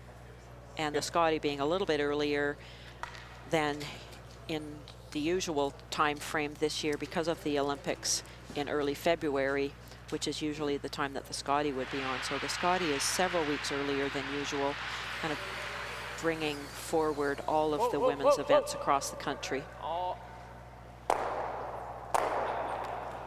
Oh, very fortunate getting a roll in off that corner guard. Sorry. Stuff happens. And we had an apology there from Oscar Eriksson to Mike McEwen on that. Very fortunate. They were just trying to clear the guard, which they did, but they got an in-off their own rock going into the rings, cleaning things up, leaving Mike in a very desperate situation with Niklas lying 2 blue stones and having the hammer. Mike obviously desperate to get make a roll somewhere now. To score somewhere. So Mike, I actually don't mind playing this. Listen to him for a moment here. That's the shot, I think. I think you leave this. So over on sheet B, we've got the De Cruz rink skipped by Peter De Cruz, but last rock being thrown by Benoit Schwartz. Benoit is about to throw the last rock. He's already lying 1 with a 3-2 lead, and he's trying to draw in for his second point, which would be a bit of a dagger in the heart of the Kevin Cooey rink over in the other semifinal. And Kevin did have an opportunity to come down. He was trying a come around draw, which we expected he would play, and he came up a little bit light, leaving the draw for 2. We'll let you know the result of that score. And over here, Team McEwen is still discussing their options.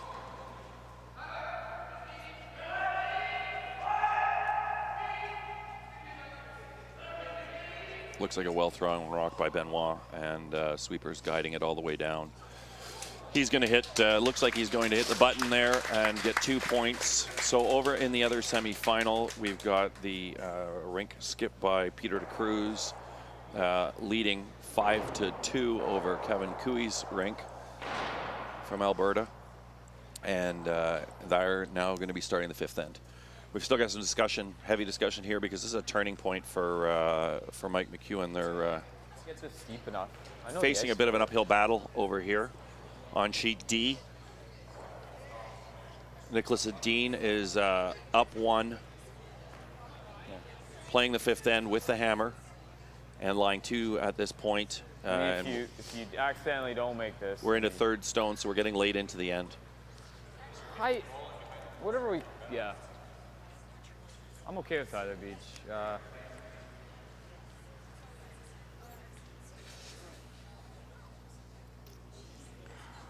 So Mike's had to change his game plan. Yeah. He was not expecting to be in this situation.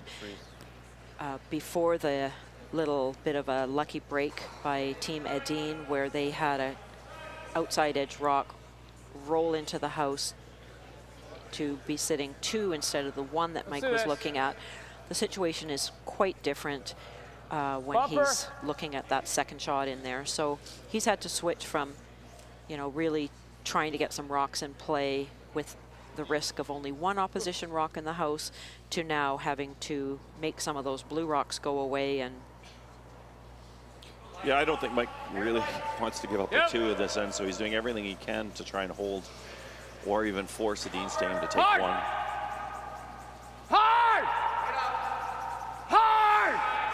Looks like they're trying for the little roll behind the corner guard to take away that double. What a great shot. That's a terrific shot. Den som måste slå den här, ligga 2. Frågan om vilar och vicka tillbaka. Tjappa du! A force here keeps Team McEwen's hopes alive. It's not an enviable position to be 2 down, playing 6, but it's certainly better than giving up multiple points. So a force here would be very beneficial. Ja, det är lite samma läge som sist. Ja, antingen eller. So it looks like Oscar Eriksson is asking Nick Edin to play a little down weight hit and roll behind the cover. Roll behind those center rocks. And the reason that they have elected to play this slightly more difficult shot rather than hit the open one is that when they hit and stick on this one, they will be sitting 2, and if they hit the front rock that was wide open, they would be sitting 1st and 3rd. And you can see the sweepers are off that now. Going hard for the roll. Beautiful roll in behind. But it looks like they may have left a double there, Lane. For sure there's a double there, which may also leave another double.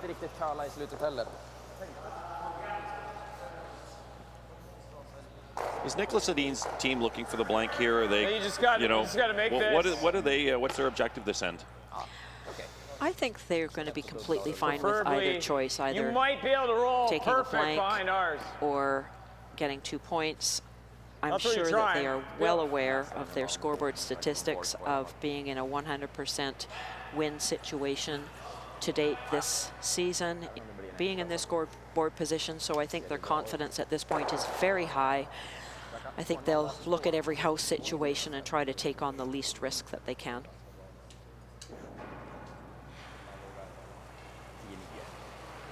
Yep. Whoa. Yeah. Whoa. Whoa. Yeah. Whoa. Whoa. Lot on off of that. Makes a beautiful double. Gets a great roll. And just trying to get as much separation on those two shots on that roll Oh, like to the handle stopped on it. Me chappa nu. try to prevent the double. Maybe why it jumped off too, kind of. Det är inte så lätt att rulla ditåt. Rullar han hitåt så blir det en ganska naturlig dubbel. So it looks like the discussion is whether they run the double or try to score their two this end by hitting and rolling behind the corner guard. Kan vi göra. Ja. Inte säkert att vi ligger skotta om vi ligger helium, men Basically the best result. det är okej. Very interesting on these critical decisions or these more important decisions that there's a really great rapport going on here between Oscar and Nick on which direction they're going to go in.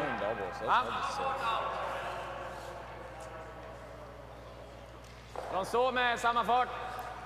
Judging from the ice that's calling, it looks like he's going for the hit and roll. See if he can salvage his deuce out of this end and take a 5-2 lead.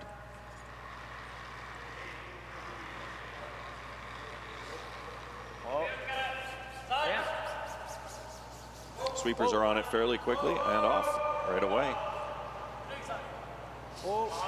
Waiting on that curl, and it does curl late. Håll käften. And they do not get that roll. Bra ändå. Yeah. I like that. I really like that.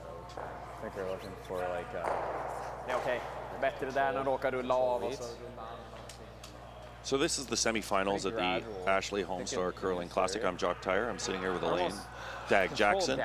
This is the semifinal of a $66,000 cash spiel brought to you by Ashley Homestar, and it's an amazing event so far. We've got the two semis going out here right now. We've got Niklas and Edin in control, up 3-2 with the hammer over on sheet D, and then over on sheet B, we've got Peter de Cruz is leading 5-2. Peter Cruz from Switzerland on Kevin Cooey's Alberta team. And again, all four of these teams that are here playing in this semifinal, between all four of these teams, there's only been one loss, and that's because two of them played against each other. So definitely the teams that had the best performance throughout this competition are still alive here out on the ice. Four really great teams. So Mike looks like he's trying to get a little hit and roll, but I think he's going to get too much of a roll here. This is not a good thing for Mike. Känns som att försöka vicka lite åt det där hållet. I've got to say that's advantage Edin now. They have an opportunity to blank this end if they so choose. Yeah, that's a pretty significant mistake for this point in the game in the fifth end where the scoreboard is not in your favor. It's really critical to make those fairly simple shots, a hit and stick or a hit and roll. Number one is you must stay in the house, at least make the opposition throw the harder shot. Now, Team Edin and Oscar, they've got an easy shot. They've got their choice of anything they want to do here with respect to taking a blank.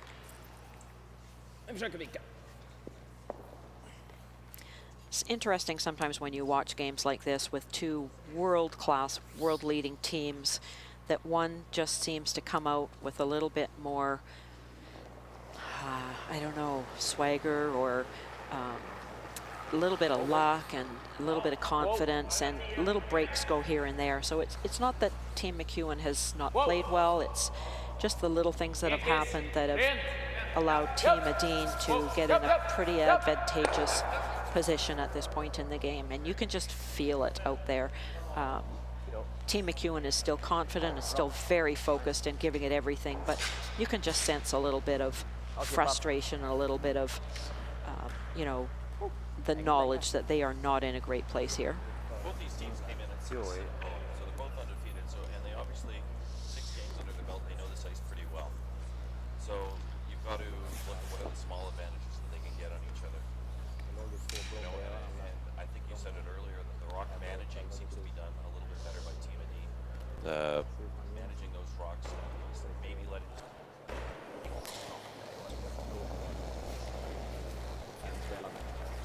Oh.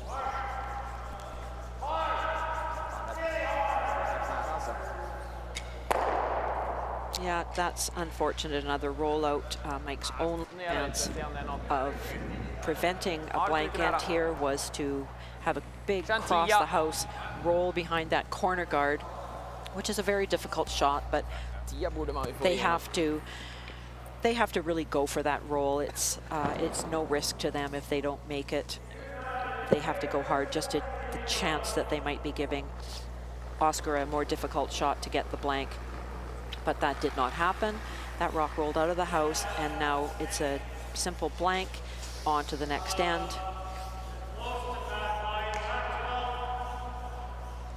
Jag tyckte jag nästan var lite innanför.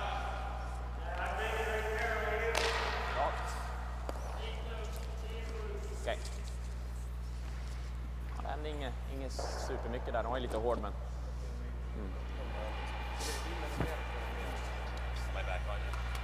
Ja. Nice. Till att få poängen här.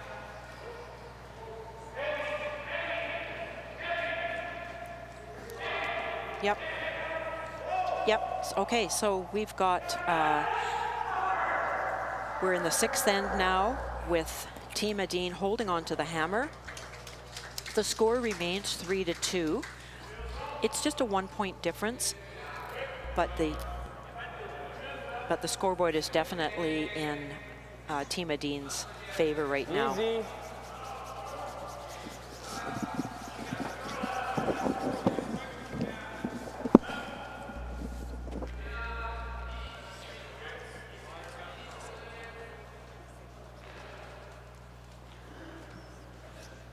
So McEwen's right now, he's just trying to set up, get something in play, get a couple guards up there, and as you can see, it's Oscar Eriksson in the house instead of Nick Edin, which is usually. They're trying some different things, trying to get ready for the Olympic trials, or sorry, the Olympics. This team from Sweden has already qualified for the Olympics, so they're going right into the rings. On the side, they're going to try and keep the play out front as minimal as possible. Börjar komma nu. Här nere är väl optimalt. Ja.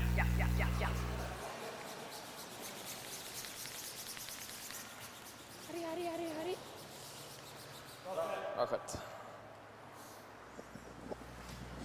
We're going to get a second guard here from Mike McEwen's squad. Be pretty quick here. We're playing the 6th end here, the 8-end semifinal, and with McEwen down by 1 and without last rock advantage, it's they find themselves in a little bit of Just 2/3, guys. behind an 8 ball, trying to tuck one in here, and they've only got 3 ends left to play to try and not just make up that 1 point, but Right here, Maddie, if you get can. that hammer Peach. back, that all-important Peach, hammer back, and force the situation. Yeah, hit it, Peach. Hit it. Drag it. Come on. Shot. Got me now? Jeez. Just wouldn't. Sorry about that, curling fans. A little bit of an audio difficulty there. We had to move things around a little bit, but we're back.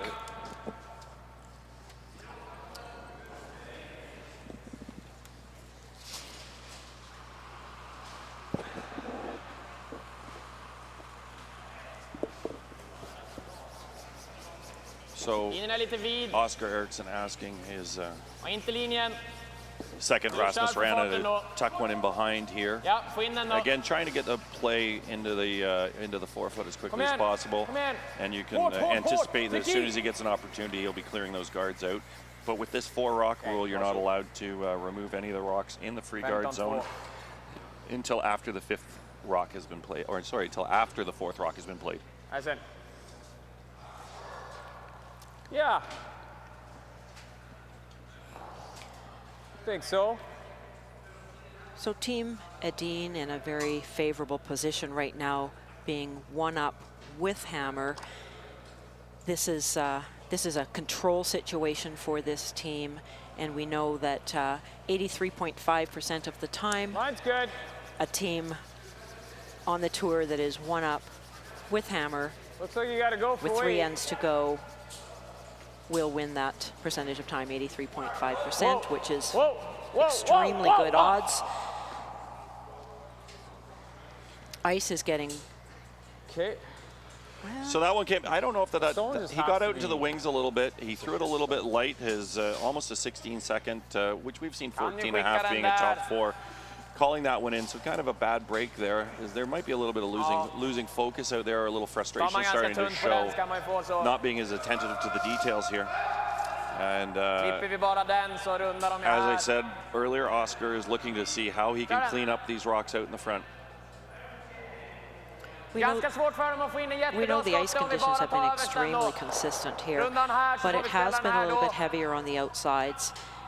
Not only that, but a team is well aware that if they're down in points, they really need to play within the tolerance. They need to make sure that if they're not going to make the shot, they're short.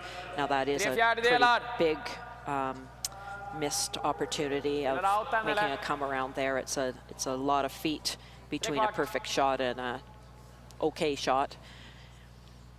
So they've got to be a little sharper if they're going to take advantage of position of the situation here. They are just one down, and a steal is not that difficult, but your rocks must be perfect.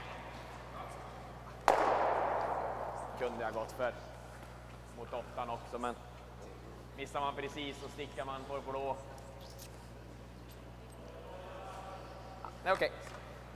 So Mike's looking at the situation with his own red rocks out in front. So he's actually got fairly good control over that the scoring zone, the 4-foot strip down the middle. He's got 2 red rocks I there. don't hate the guard. He's just looking at whether he goes to Trying to get another here is guard, gonna be a or bit is he of a going guess to now. try and tuck one around with the ice conditions being a little I mean, this isn't questionable crazy out in the either. wings. He doesn't know what to expect out in the sides. I don't mind it either. Elaine, do you think that at the like Olympics this? with the wider or international play with the wider sheet of ice, it makes a difference on where the No. ice gets broken in, or whether they use the wings a little bit more with those wider sheets of ice, international ice? Well, typically Get a on little bit of arena type movement here, though. conditions, there's a little bit less effect of difference on the outside parts of the sheet. It's, you know, it's a little bit more consistent, a little bit more shiny all the way across the sheet.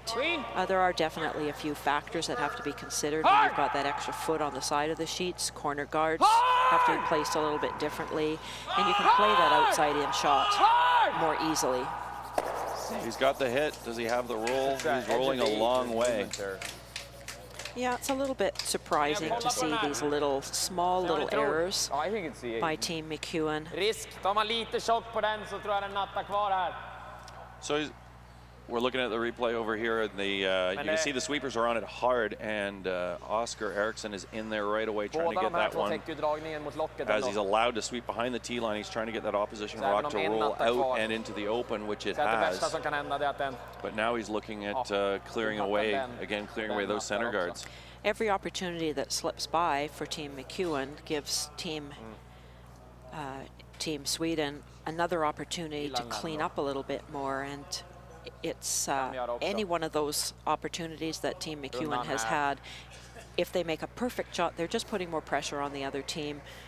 They're not easy Okay, shots, alternativ, but at this Den är inte point, you jättefarlig. need to be making those if you have a chance of coming back and getting back into this game.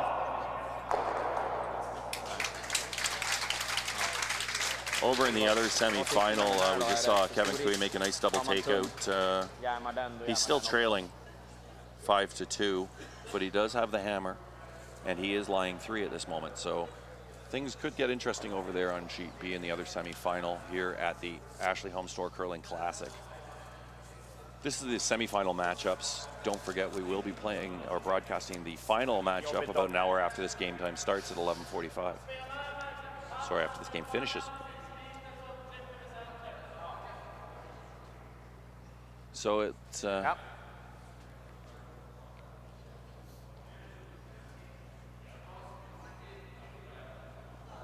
looks like he's going to try and run that, clear out that center guard, and maybe take out the one at the back at the same time.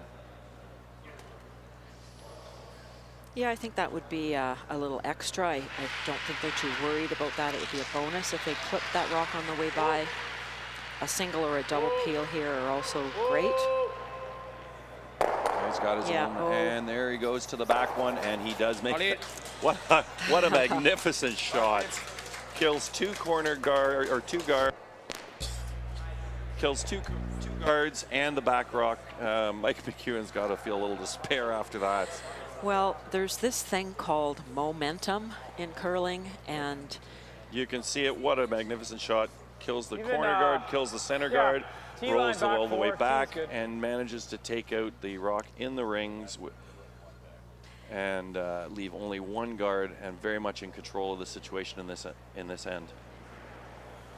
And it's so interesting in curling how we've all been in those situations where you either had that momentum when everything's going right, or when you didn't and have that momentum and things are just not coming together for you. We've all been on both sides of that situation, and clearly Team Sweden, Team Edin, skipped by Oscar this weekend, is feeling that confidence and got the momentum, and it's going to take something special to derail them or to take them off their game at this point.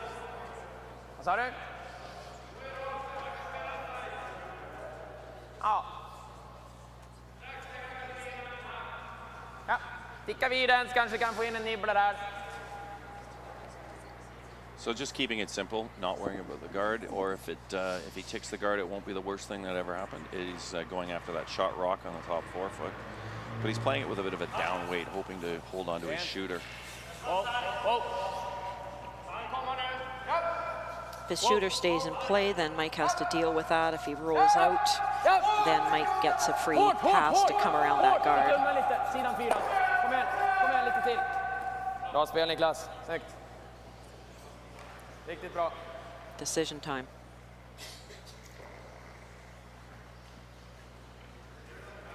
Over on sheet B, the hammer is being thrown right now, the last rock, and it looks like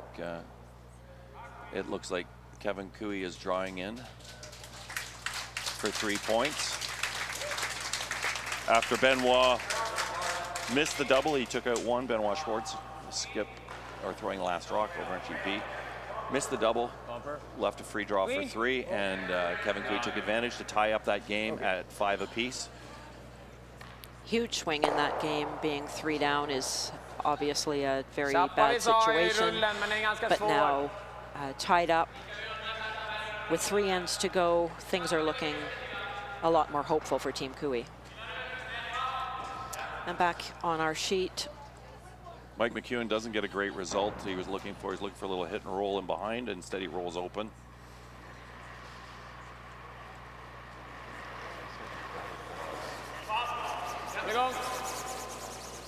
Yep. He just got a downweight hit, looking maybe for a little roll. No, he's just trying to keep it right where it is, and a small roll in behind cover. That's it. Just där. Ja, hackigt. Snygg första där. Det är ganska svår rull. Hackigt. You can see the sweepers are on it hard, trying to get that right roll, and just gets a little inside roll, not quite behind that guard. it was a perfect in between. Not a nose hit and not a hit and roll. Not sure exactly if they wanted the nose hit, but Mike now is facing a rock that's 2 rocks higher than he just did, and provides an opportunity to make a little bit better hit and roll, be a little higher in the house. There's no doubt Mike's looking for the roll on this one. It's close. No, He's a little bit full, it looks like, Elaine, and it looks like it's almost backing up, which we really haven't seen today. hard mat. Hard mat. Make sure you kill it. Now there's some concern whether that rock's even leaving the rings. So he got a little bit of a roll, but not quite as much as he wanted. Sätta han micken då, ja. Just in-outed it and it just... So Mike says he just in-outed that a little bit, which pretty good result if it wasn't thrown perfectly. Eliminated the rock and went tucked a corner behind the guard. It's not a difficult shot. Team McEwen is really making an effort to try to increase the degree of difficulty of Team Sweden's shots, and they are not having a lot of luck at doing that these last couple of ends. They'll continue to try to do that. They just need to dial up the difficulty. They're not going to be able to improve their situation until they get the other team looking at some tougher shots. Yeah, you've got to take advantage of those little rolls and stuff, and give Oscar a tougher shot than the open hit. Whoa. It looks like that as well, but it's coming down. He didn't throw big weight, but he's just got a small piece of it at this point. Niklas. Just enough to get it out. But his shooter rolls out as well. Yeah, that was just enough to get that rock out. Again, Team McEwen getting no breaks. You need to create your own breaks, though. I think you just need to make that shot just a tiny bit better, make it a little bit more difficult, and on that throw, it might have been a different kind of situation for Mike. But Mike's got a great chance here to force Edin rink to, if he can tuck this one in and make it so they can't get to it, then maybe they want to get the hammer back and only be down by 2. I think it's really fast. Till the end as it dies. I think it is. Team McEwen just having a little conversation about how they're going to manage this shot. Stanna, det gör det. We'll pull it out. Stanna.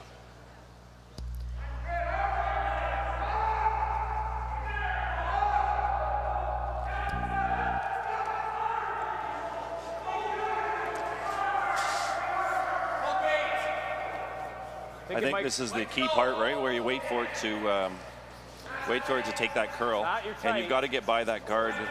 You can't paper it because it'll come out the other side. Matt's tight. Yeah, they're. Wow, is right. Comes up short on that one. No pressure. So I noticed over the weekend that later in the game there were shots that, if they cross that center line just in front of the house where that slide path is fairly worn down, or at least had a lot of rocks over it, that they do, the weight comes off really quickly as that rock curls hard at that point. And probably a couple of ends ago, that rock would have been in the house, but curled across that center line, all that weight came off. So another easy blank for Team Edin. Oscar throwing this rock through the house. Team McEwen going to start over again and give it another try. So here in the semifinal over on sheet D of the Ashley Home Store Curling Classic, this is the semifinal $1,000 event. You've got Team Niklas Edin skipped by Oscar Eriksson, leading 3-2 with just 2 ends left to play and having the hammer. So very confident. Over on the other semifinal, we've got a tie game at 5 apiece with Peter de Cruz and Kevin Cooey at 5 each. But with the Cruz are here playing the 6th end. And we are here at the Penticton Curling Club. It's a beautiful facility. Penticton is going to be hosting the 2018 Scotties Tournament of Hearts in January. It's a huge event coming here to this community. It's going to be a tremendous, exciting chance to watch some really great curling. Penticton's a wonderful little community in the Okanagan. If you haven't been here, you should consider making a trip to the Scotties. It'll be the first time that this event has been hosting the larger roster of expanded 16 teams in the 2-round robin, so there will be even more teams to watch. That's going to be January 27th to February 4th here in Penticton. The Penticton Curling Club, where we are right now, is situated in a recreation and entertainment district right in the middle of town. There's a casino, there's restaurants, there's concert and convention centers, as well as 3 events in a community center. It's a beautiful little area here. There's many hotels within walking distance, and it's going to be a really great event when the Scotty is here. This is kind of a tune-up for the local committee and the sponsors.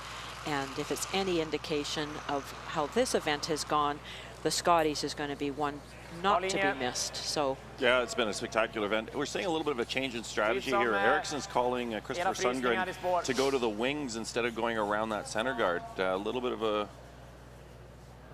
change, indicating maybe they want to try something different for the last 2 ends. well, I think at this point they are again minimizing their risk each end they play. Many teams would be trying to tick. Each team has a strategy of if they play the tick and when they play the tick. So interesting to note that there's no attempt to remove that red rock from the center line. They elected to draw open. And so we watch how this unfolds, because pretty soon there's going to be 2 guards there, or a guard and a, yeah, 2 guards. Where are we? Looks like McEwen's calling him in. He's going to be really tight to that center guard. Yeah, he's just papered it, so the way things are curling, it's probably going to come out the other side, which it does. As we've seen with this ice, absolutely beautiful conditions, curling about 4.5 feet. You've got to get by those guards by a substantial amount, especially when they're in the middle of the free guard zone. Yeah, earlier in the game, we saw both teams manage some shots perfectly. That combination of a really great throw within the tolerance by the thrower, some really great communication and decision-making by the sweepers as the rock travels down its pathway, and some input from the line caller. And with that kind of draw behind a guard like that, you really need to clear that guard and be sweeping that rock down into position to take the last curl, the last few feet, and tuck behind the guard. And as the ice changes a little bit, not a lot, a little bit, those shots become a little bit more difficult. And that one was not perfect. It was wide That was open. a little bit down weight. He did call a roll to the wings instead of a roll behind that center guard, which we've seen all the way along here. So his weight was a little bit down. He got right to the nose of that rock and stuck it right there, but not what the skip had called. He definitely wanted to roll to the wings and leave that middle wide open.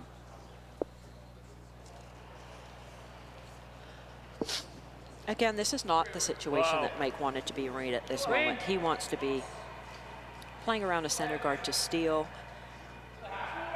or he wants to be forcing the opposition to take one. You know, he's either got to steal or he's got to take 2 at some point here. And already Team Sweden is in a position where they do have 2 in play. It is hard to hold that throughout the end, but you know, Mike doesn't want to be seeing that kind of situation so early in the end. The one great thing, he still has the center guard, which is very positive. Hopefully he'll have a chance to make some use of that. Elena, are you surprised at all that he didn't play 2 center guards? A little bit, yes. You know, this late in the game, he's only got 2 ends of play left, unless we go to an extra. If he was, yes, I am a little bit. Generally, we see if someone's going for a hard steal, they will throw 2 center guards and see what unfolds. And at that point, you're saying this could be the last end, or this could be the defining end, because we're taking on enough risk that we're going to be okay, that if we don't steal, that we're risking giving up multiple points. But I think being one down without, Mike only has to steal once to tie here. So I think, again, his plan B is a blank. Yes, he'd like to steal. A blank is still going to put the game within reach. We're in a bit of a different situation now. It just rolled away to the side. So if he does hit it on the nose, he's not going to be shot rock anymore with this one. So he needs to get that roll behind, 1 behind the center guard and 2 to be shot rock. Yeah, for sure. He doesn't want to have any more separation between these blue rocks than there already are. Hard, Dan, you got to roll it. Perfect. Really There you nice go. roll. They've been waiting a few ends for that perfect roll, and now they got it. Very nice shot. Det är för svårt att komma åt så stor risk att den bara hänger kvar där. Ta en så eller? Take another look Well, at it. a Nice really little well-managed roll. rock. Waited for that, and then they called Denny to sweep that right away. to get it behind that guard perfectly. So right now we're looking at a run back, or at least just clear that guard off, make things very simple for Team Edin. Yeah, good call. Now decision time is that rock is certainly not good enough to steal. I think I like the intern for the guard. Halfway.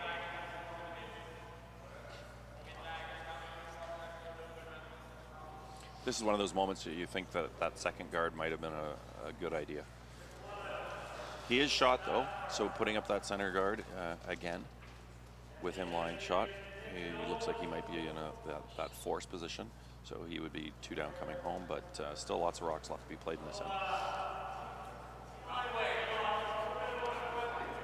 Line's a bit tight. Still tight? Okay, don't touch. No, it's... He does not want this to come into the rings. It just needs to stop, I think.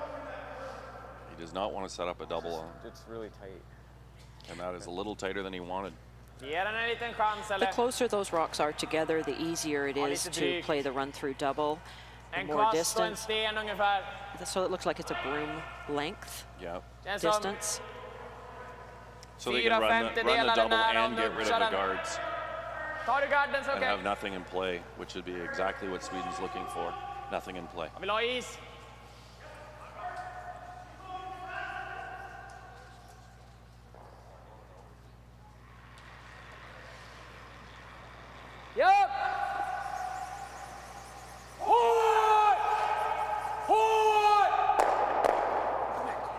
Wow, and terrific it rolls shot for a corner guard.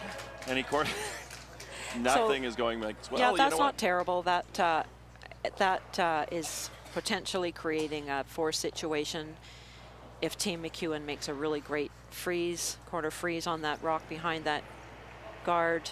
Beautiful roll over there, but that rock is behind the tee line, and so it gives an opportunity for McEwen to get himself in This a great is a really position. big shot here coming around this corner guard, a freeze attempt. It's an important shot in this end.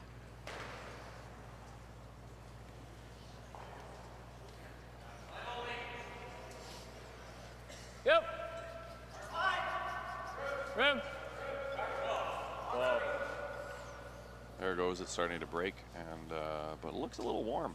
Sweepers are backing right away from that rock. Not even close to it. It's got to hit something to stop.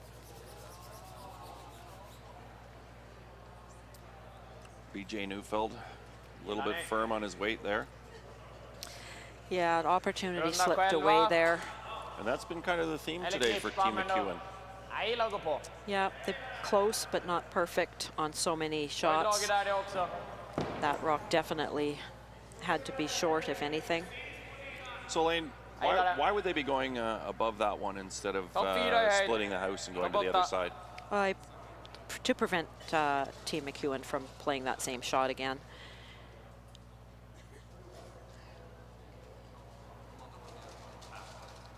There's a different speed if you get on this side of the slide path.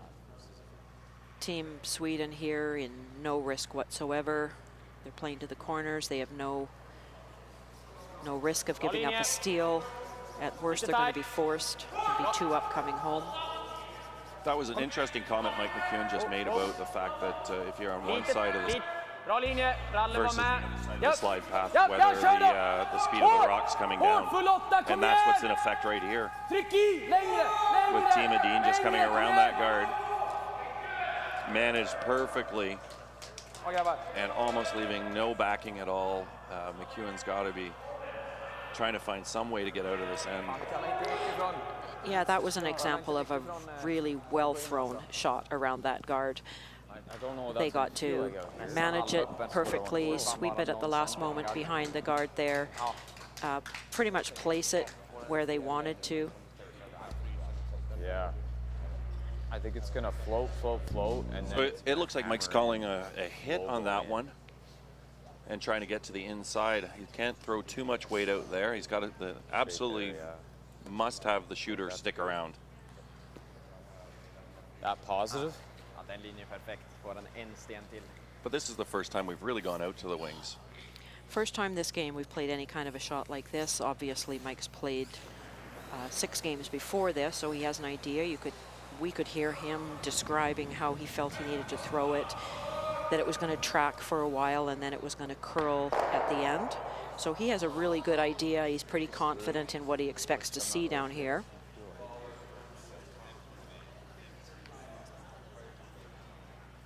Yeah, that makes sense. It's going to be like a first stone in practice, or even a touch heavier after it's been sitting, right? So you can hear the kind of detail that these curlers discuss when they're preparing to throw this shot. They've counted the number of rocks. No, this draw. Like this, but draw, wait. Yeah, let's do that.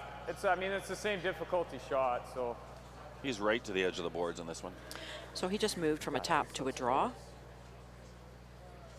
Yeah, like So that's not a lot of ice there. He's got to be anticipating maybe throwing a little extra rotation to make that rock track a little bit more. And maybe a tap weight. He's got to definitely for sure be there, but it should, I think it'll hold a bit and hammer in, hog line in, it'll be diving.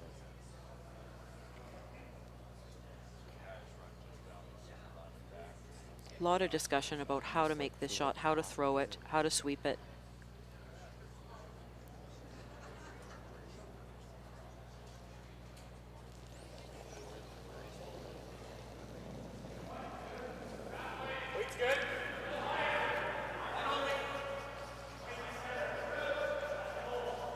Line's not bad. Sweepers are on it. Weights Actually, everything here. Line is pretty good. Denny Neufeld actually put one foot on the other sheet to try and sweep that down Line's the boards. really good. Line is terrific got- coming down there. He's got shot rock out of it, and he's fully buried. What a terrific shot. What a lovely That shot. is absolutely amazing. I don't think I've ever actually seen that where the sweeper has on the other side of on the other sheet beside him, stepping over top of the foam barrier. Försöka skjuta ner den här.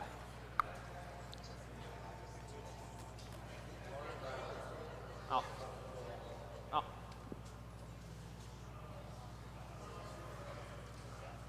Nästan försöka sticka den på den. Precis på den sidan. So Oscar Eriksson throwing first skip rock for his team, Edin. Looks like he's going to try a run back. Gjorde han bra? Run back that guard into his own blue and then into the red one. Till hogline. Not last end. Försök lite utsida här. Nästan sticka på våran egen och bara snätta bort den. Försöka få bort det. Lite risk att den hänger kvar i bakkant. Men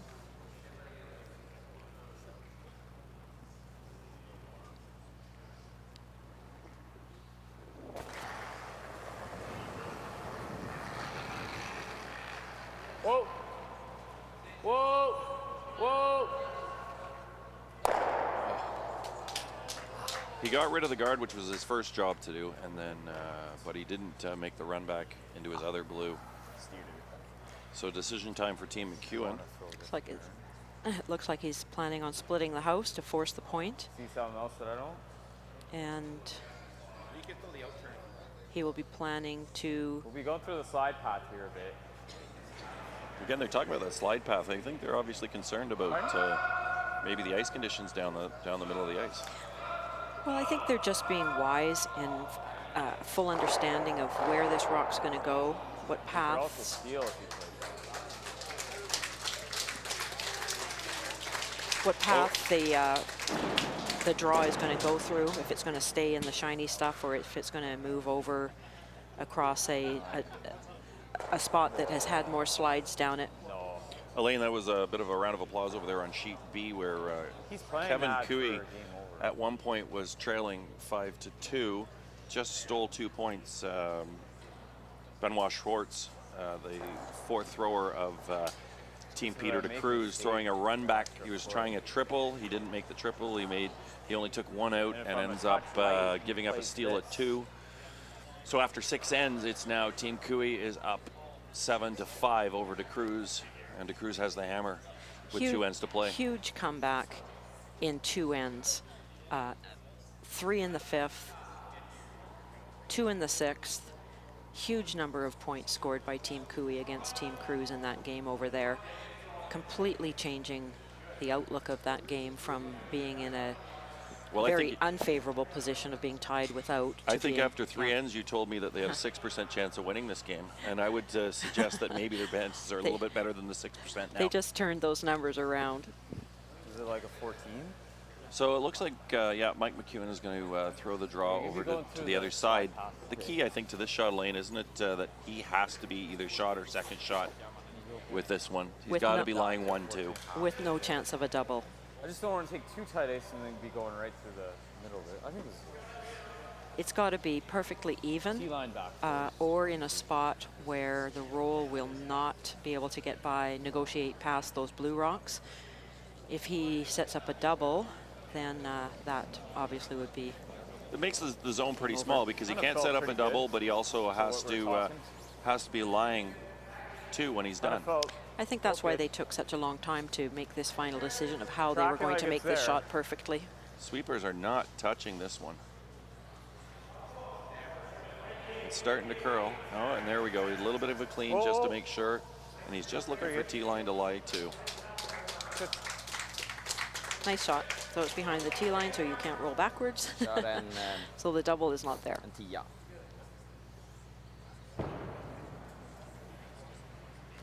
Not taking any chances. He's playing the hit. Doesn't want to play the draw, which is kind of traditional for skips to just draw down to the 4-foot when you've got it. But this is a pretty easy shot to get your point.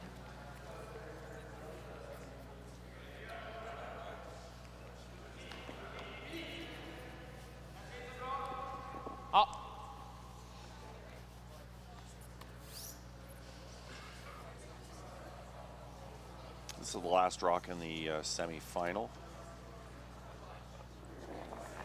The 7th end of an 8-end game. With Niklas Edin's team up by 1, 3-2 with the hammer, and this is the hammer. Looking for just a hit and stick to take a 2-point lead and go into the last end with a 2-point lead. And he makes it. So that makes it after 7.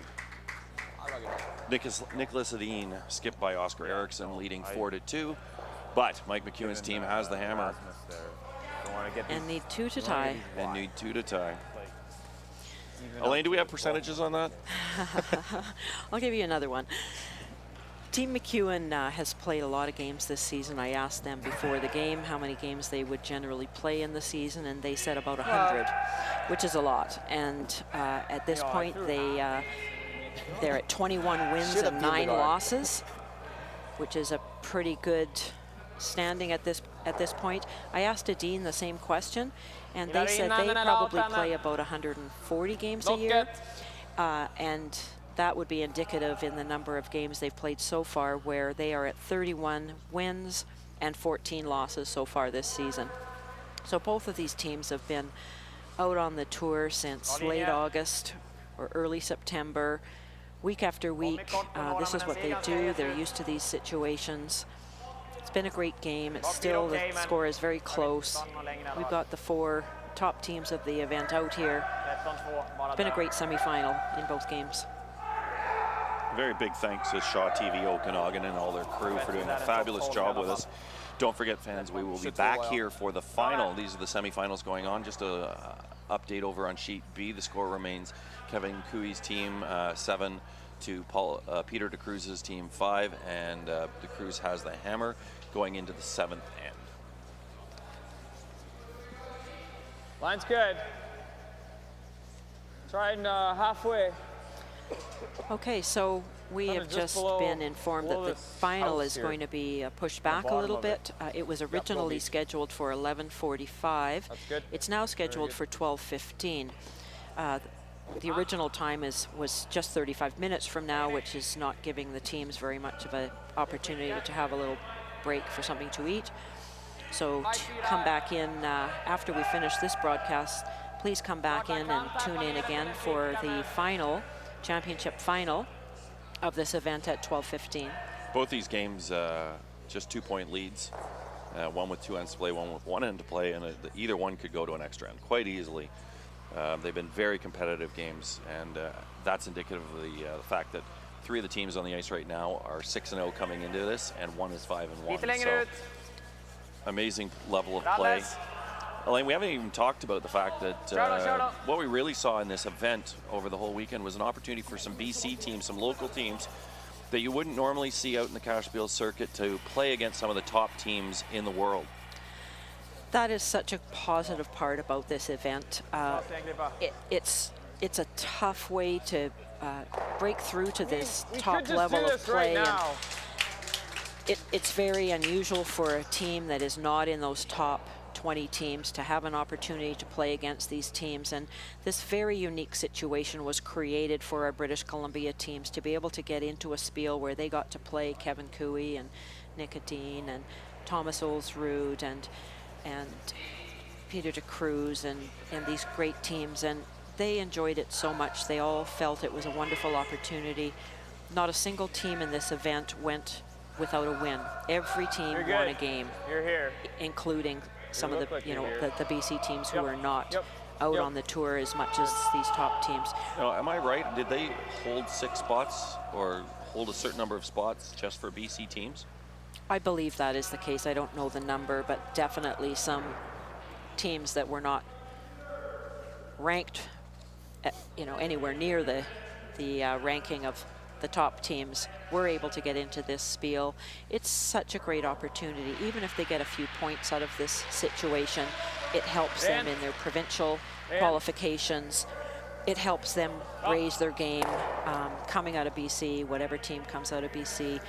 They've been able to play against some of these teams and play this kind of style of game on conditions which are really very similar to arena conditions here at the Penticton Curling Club.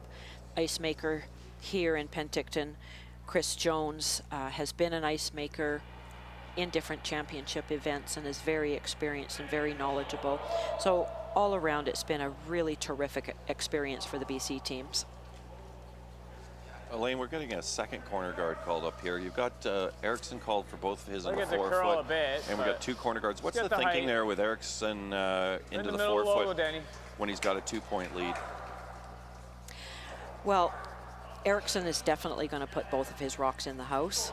If he's 2 up, he's probably going to, as he did, place his 2 rocks in the house. If he was 3 up, he would have thrown one of them through. Mike has no choice. When you're 2 down, you throw 2 corner guards. They'll continue to peel one.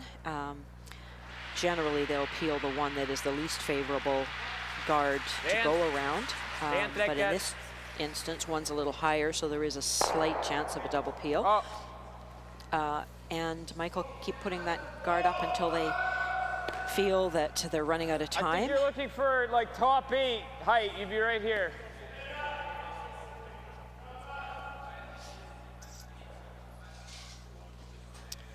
Or maybe he's not going to put up another corner guard. Nope, he's coming around.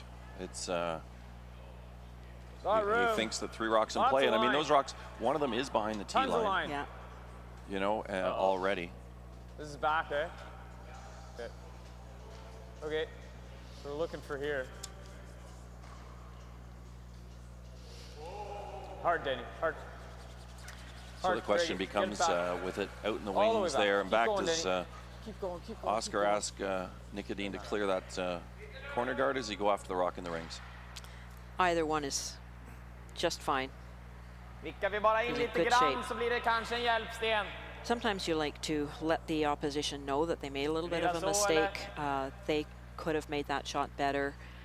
You don't like to see them walking that rock down all the way there and not having it a chance to sweep it a little bit more behind the guard.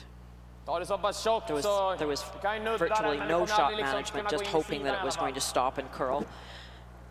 Looks like a concerned with hitting his own rock, but I think if he hits this fairly full, he'll just roll in behind it. But I don't think he needs any more rocks in play.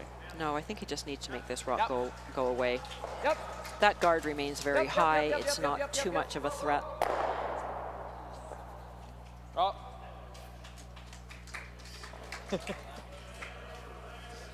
Well, it would have been better if that rock rolled out, but it's of less threat when it's right behind the other one. all three are virtually in a line. You could get all three and just make it this way. I don't know if you need to get all three. It's just, Uh, it's Yeah, a not shade, that I- is that what he shade wants? high. You know, those ones behind the T line are kind of handy. have A to little do bit later something here. because he's only got the one I guard think you're left to play. best to make the triple.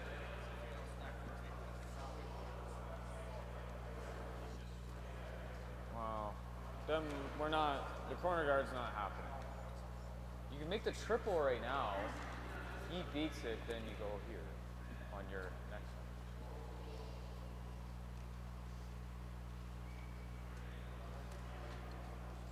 It's so amazing having these mics on.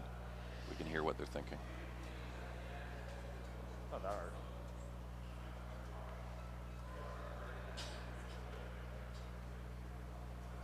This will pop. If you make this double, you'll probably make the triple. Even if it just gets to here.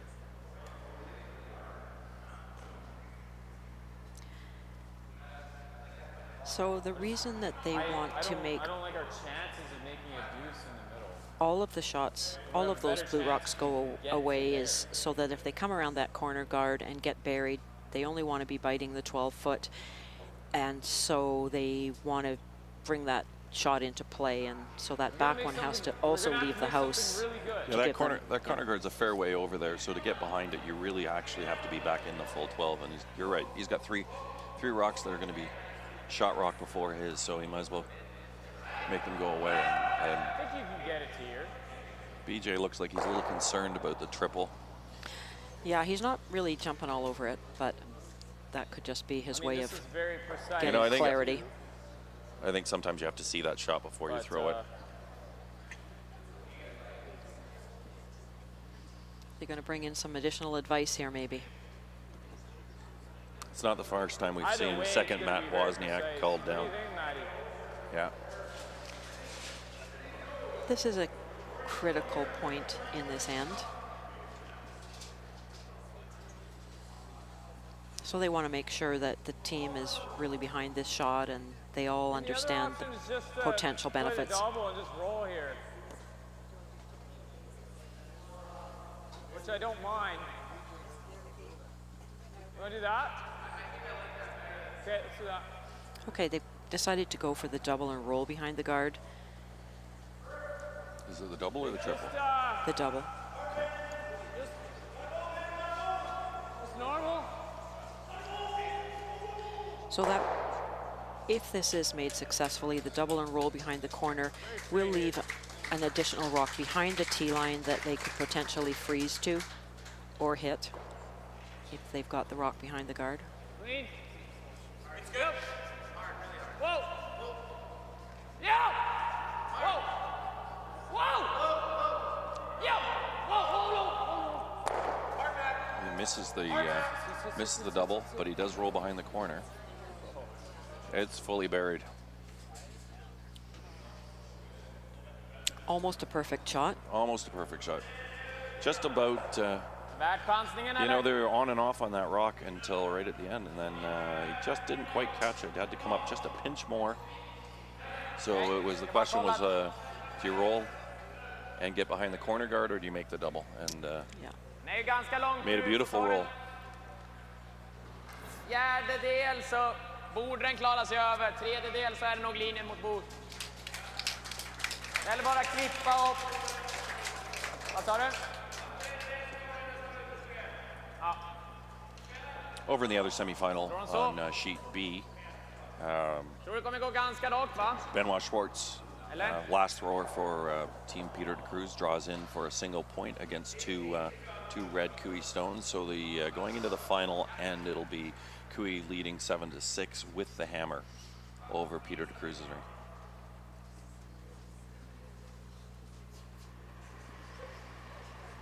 Wow, this is a tough spot. Way out in the wings, going after that rock. A little bit like the one Mike threw in the last end.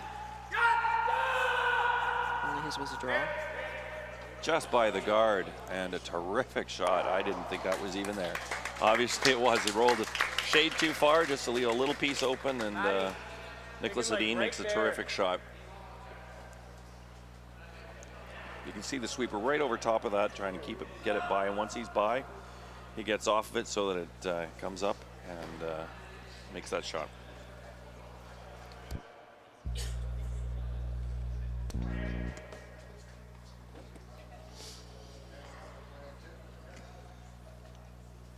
So they're going to try and utilize that corner guard again. Tuck one around it. Put some room. Natty, only for weight. Sweepers are on it pretty quickly, Elaine. Yep, line's good. Room! Lots of room! It's nice to see them managing this rock. Gotta curl. Little curl. Edin, when you can't hit it. Yeah, you just gotta hit it. Go. Keep going. That didn't come up as hard as it has No. earlier in the game. It was almost like it was kind of fighting that I think he curl a little bit. left a little piece open, but with Oscar being left-handed, comes into play here because he can't quite see as much of that rock as Niklas Edin, who's right-handed. Jag kan få lite köl i den, men han lär ju aldrig runda igen. Eller tror han gör det? Om jag skulle tusa. Man spelar en hackfart. Sådär kanske. So Team Edin, Oscar's coming up with his first shot here. They are trying to make the red rocks go away. Går vi i garden, då är den öppen. Ska han slå där så har vi troligtvis en in-off. So this is first skip Stones.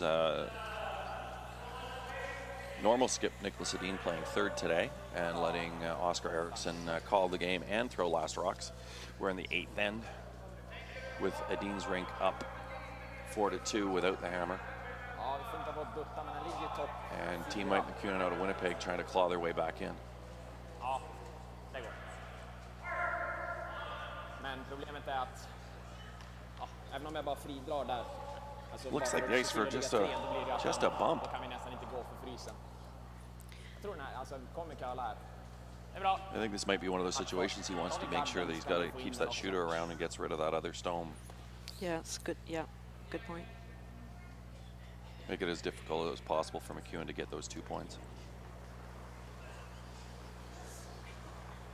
Oh. Matt. Whoa. Calling him off on line. He's by that guard by quite a while. Nothing. He rubs it over just a little bit. Well, that was just what Team McEwen was hoping for. You can see nothing on that for the sweepers at all. And then trying to get that to curl just a little bit. The outside sweeper trying to push that rock in. He just rubs it but does not remove it from play. And unfortunately, there's a double there in the middle for Niklas Edin's team. For Mike McEwen, it's fortunate. And for Niklas Edin's, it's unfortunate for him to make this double and see if he can't be lying too.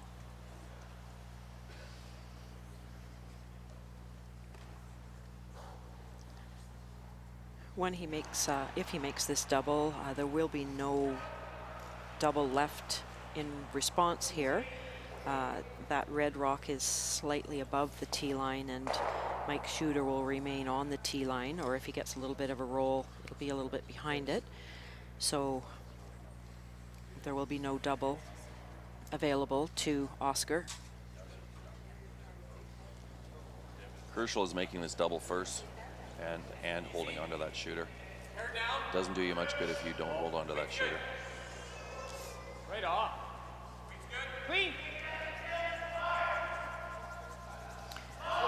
He has not thrown big weight, which is not what we expect from Mike McEwen. He's not thrown big weight at all and does not make the double. He jams it, but he is lying one and make it really difficult for Niklas Edin to get that rock out.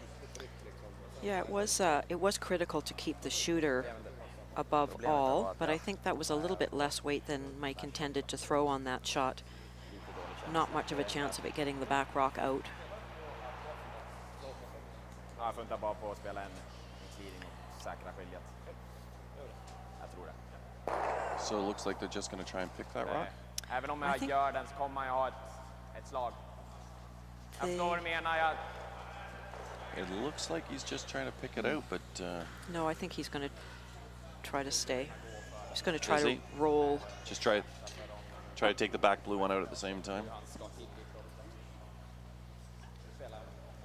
No, I think he's going to try to sit 2 after this shot. It's a little deceiving, the ice that he's taking.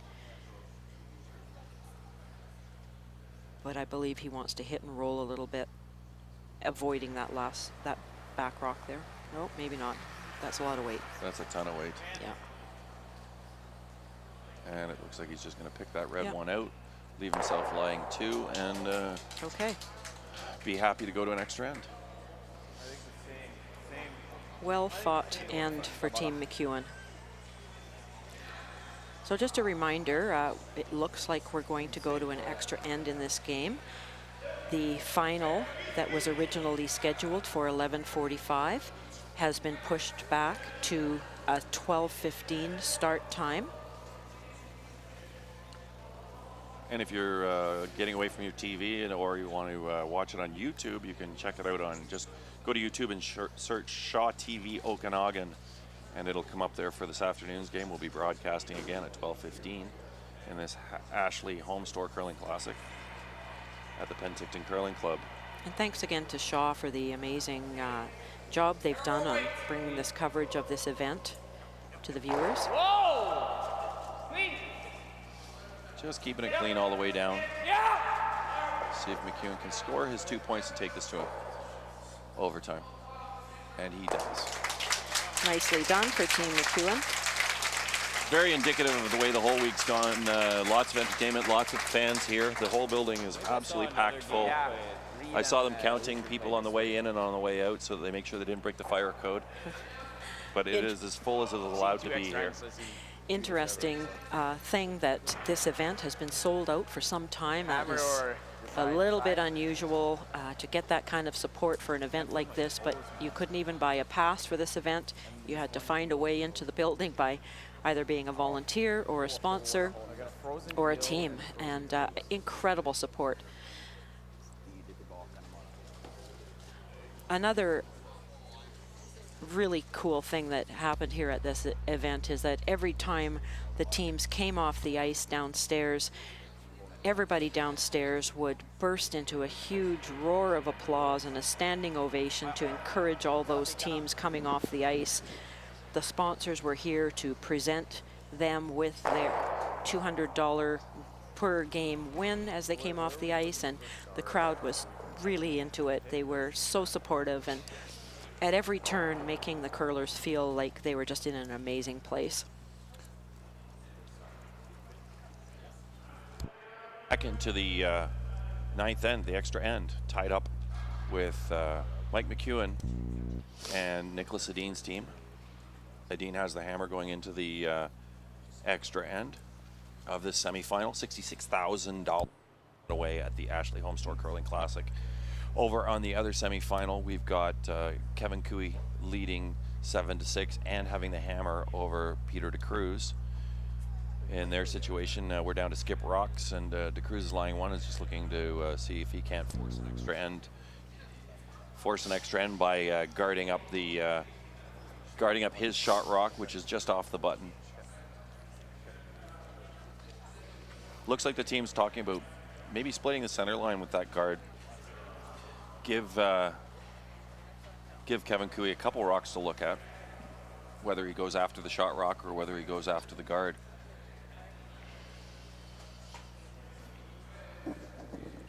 Throwing second stones, but skipping the game is Peter DeCruz. Benoit Schwartz is throwing skip stones with third Claudio Petz and lead Valentine Tanner, all from Switzerland. And this is just the perfect outcome here in the semifinal at this event, with these games being so close. They're both going right down to the end of the game. Oftentimes there'll be a bit of a lopsided game, which you always have to think about, but these games have been very close, very well played. Extra end here in our game just beginning. Team McEwen is going to make every effort to get some guards on the center line. Oh my goodness. It did not get over. So Mike McEwen called for a rock just over the center line for Denny Neufeld, just off the center line, just over, and it just got to the hog line but not crossed completely. Rules are that it's got to be completely across, and it didn't quite make it, and a little bit of frustration as Mike McEwen kicks that rock back to the boards.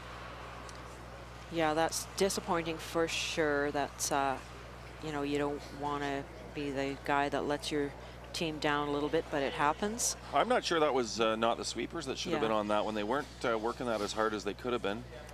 Yeah, I think you're right, Jock. They waited till the end before they realized And how I much. think maybe it got into that middle path. Okay. And then we have a miss on the other side where Christopher Sundgren was asked to put it in the back 12 foot on the side. And he, all right, so the center line guard went up. And Kevin Cooey, not being fooled, went after that center guard. And now Benoit is looking at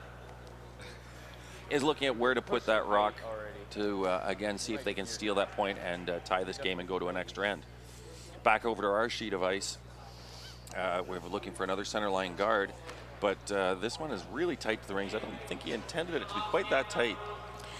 If you only have one guard, it's got to be the perfect guard. It's got to be at a spot that you can get a rock behind it fully buried and make it as difficult as possible for the opposition to get at it. This is not that perfect guard. Team Edin is going to be trying a tick here. The tick shot is not easy, but Playing it with backline weight, that was the call anyway, with the out turn. Just see if they can't rub that rock over. In the 4-rock rule, you're not allowed to remove any stones from play, but you can move them around. So right now, that's all they're trying to do is see if they can't get a little tick off that rock, move it off the center. And it went past right weight, just not quite the right line. so first 4 rocks of this extra end, none of them have been perfect. Not what we expected. Yeah. It's been an absolutely terrific game, Yeah. but It's challenging out there. There are always, not always, often late game changes. The ice sat still there for 2 or 3 minutes between the 6th end and the extra end, or the 8th end and the extra end. Sits a little bit, and you need to anticipate what that's going to mean to air movement, or, you know, things changing ever so slightly. he's calling another one around the lane. Again, I thought that he might go for that second guard. Well, the situation here is that that guard there is not a good guard, and he needs one perfect shot. So he needs one perfect shot in a scoring position, or he needs one perfect guard. So right now, if he gets a perfect rock in the scoring position, they may peel the guard, and then he can put up a better guard. Neither was accomplished there. Unfortunately, I think he's left himself in a double over there. Over on, back over to sheet B for just a second. Peter de Cruz's skip, Benoit Schwartz, went a little bit deep, bumped his own rock back, has left kind of a natural, if there is such thing as a natural double, just hit it on the nose and for the win.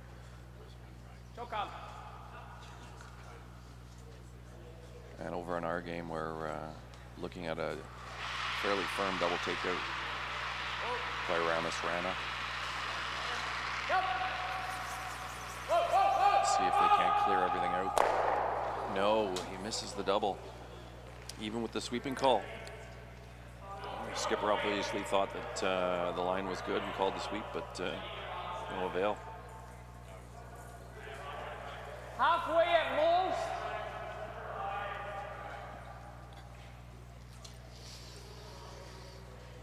So now he's looking for that half guard because that rock's on the center line.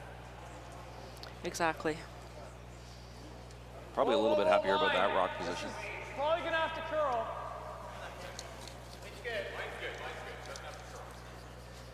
Yeah, line's good, Danny. Line's perfect. Just top of the logo. Line is everything here. Halfway is perfect, or a little more than halfway, but line is critical on this shot. Samma väg eller lite andra.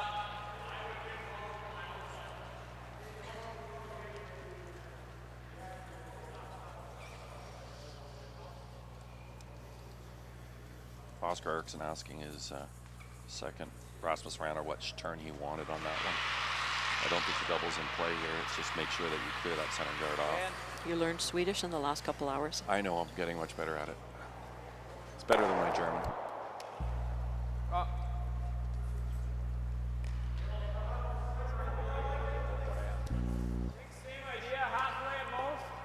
Nice to be able to throw the same shot repeatedly a couple of times here.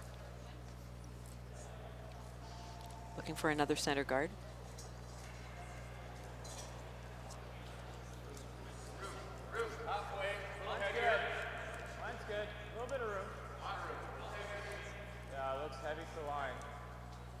It's just interesting to note that McEwen's team's actually all a fair bit older than Niklas Edin's team, much younger team, all in their 20s except for Niklas Edin, who's 32, where McEwen's team are all in their 30s, with the youngest being BJ Newfield at 31.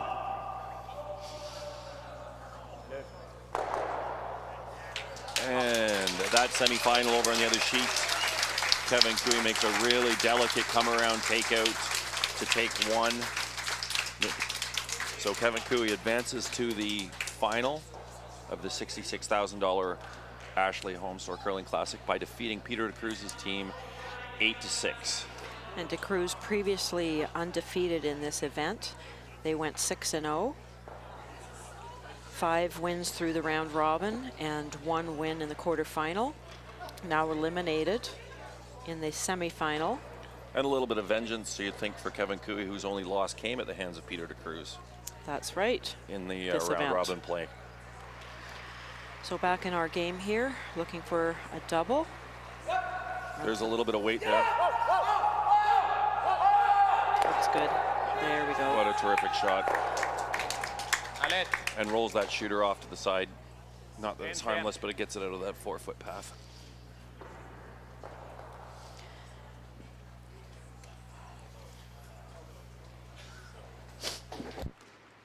That's the biggest weight we've seen them throw yet, and a good time to clear things out. Yeah. Oscar Peterson's got to be trying to keep that middle open for himself to make that draw for the win. Things are looking very positive for Team Edin and Oscar here in the extra end. There are no guards in play except a corner guard, which is of no consequence, really.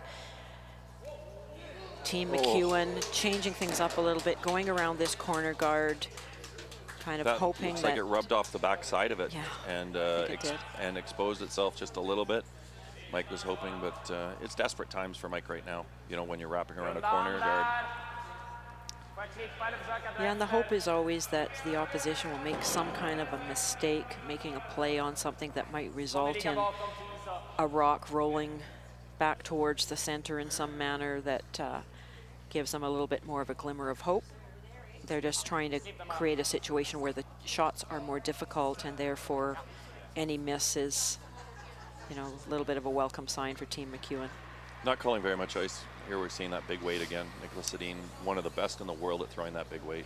And they want the back rock, but they're happy with the guard as well.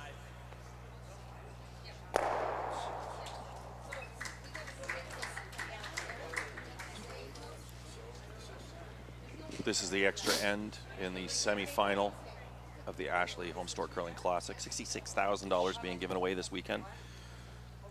The final will go at 12:15 on Shaw TV Okanagan, or you can go on YouTube and search Shaw TV Okanagan. I'm Jock Tyre, sitting here with Elaine Dag-Jackson. Last couple rocks we're down into skip stones now, with Team Niklas Edin having the hammer in the last end. Mike McEwen scratching and clawing his way back into this game to tie it with 2 in the 8th, trying to pull out one more miracle. Yeah, and he got his lucky break in the 8th end. Finally being able to score the 2 points.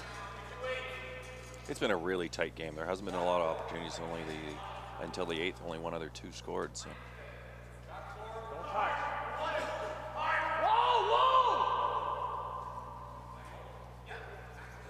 There it goes, wrapping around quite nicely. Is it going to be shot though? And the sweepers take it deep deep and it looks almost fully buried, but remembering that Oscar Eriksson is left-handed, so he does see a little bit more of that rock over on the left side of the sheet.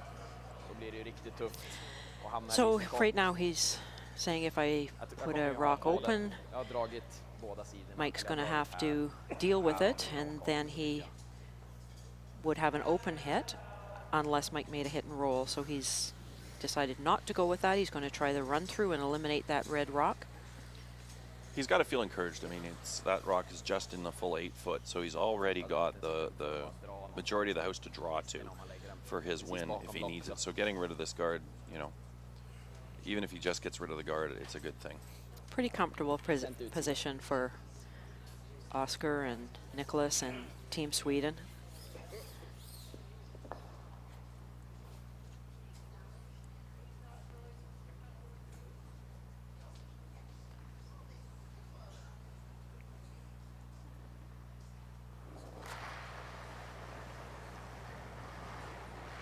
Again, the big weight. We haven't seen that much of it this game, but here it comes again.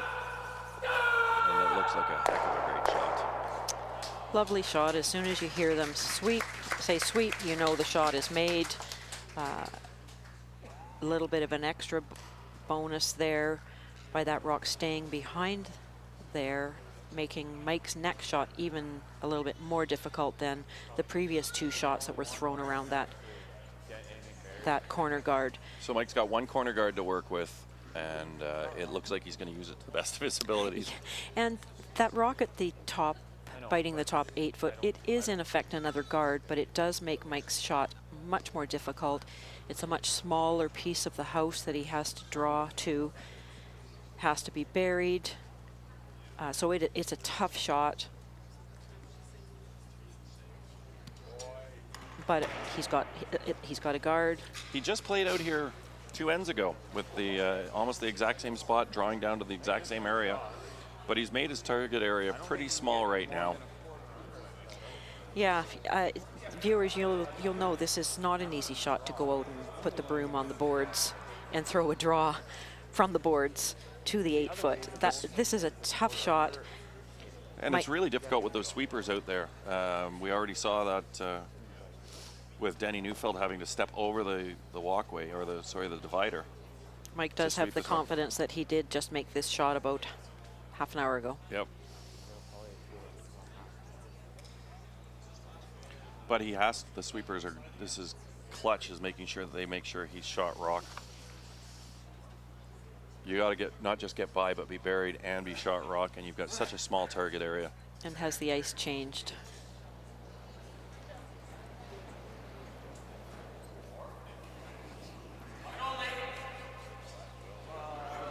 He is way out there. Long way out. Yeah, it's still moving outwards. Yeah, this did not. Oh, no, it's breaking now. It's starting really, to break, really close. It's so wide open. It's got the Is it weight. going to be shot? And it finishes up really hard at the end. That is a great shot. What an incredible What shot. a great shot. That is a very difficult shot. Look at those sweepers out there stepping over onto the other sheet of ice on the foam. It's just that's so hard to do. And that rock is almost on the boards, and then the break point is so late, and look at it just go sideways behind that rock. Get shot, like he just had such a small target area. But you know, there was no doubt Oscar has got the full 8 foot to get to. As long as he gets full 8 foot, he is going to be shot rock. What an exciting finish. It wasn't looking like there was going to be a very hard shot, but what a great shot that Mike made to force Oscar to make a draw on his last shot in the extra end. We got a time on that last rock, and it was almost a full second heavier than it is down the middle. So we'll see what we get here with Oscar's rock, but Mike had to do some pretty good guessing on what the weight was going to be like out there. Sweepers are cleaning this one. You got 2 sweepers on it, which is not always a great sign, but they're working it. Yeah, it looks pretty good. And it is a full second faster down that middle than it is the wings for the win. Congratulations. For the 4 foot. And Oscar Eriksson skipping team Niklas Edin, taking the extra win and win 5-4 over top of Mike McEwen from Winnipeg. So it's going to be a Kevin Cooey, Alberta against a Niklas Edin, Sweden final here at the Ashley Home Store Curling Classic. $66,000 being given away this weekend. We'll be back in about half an hour for 12:15 for that final matchup here at the Penticton Curling Club. I'm Jock Tyre with Elaine Dag Jackson.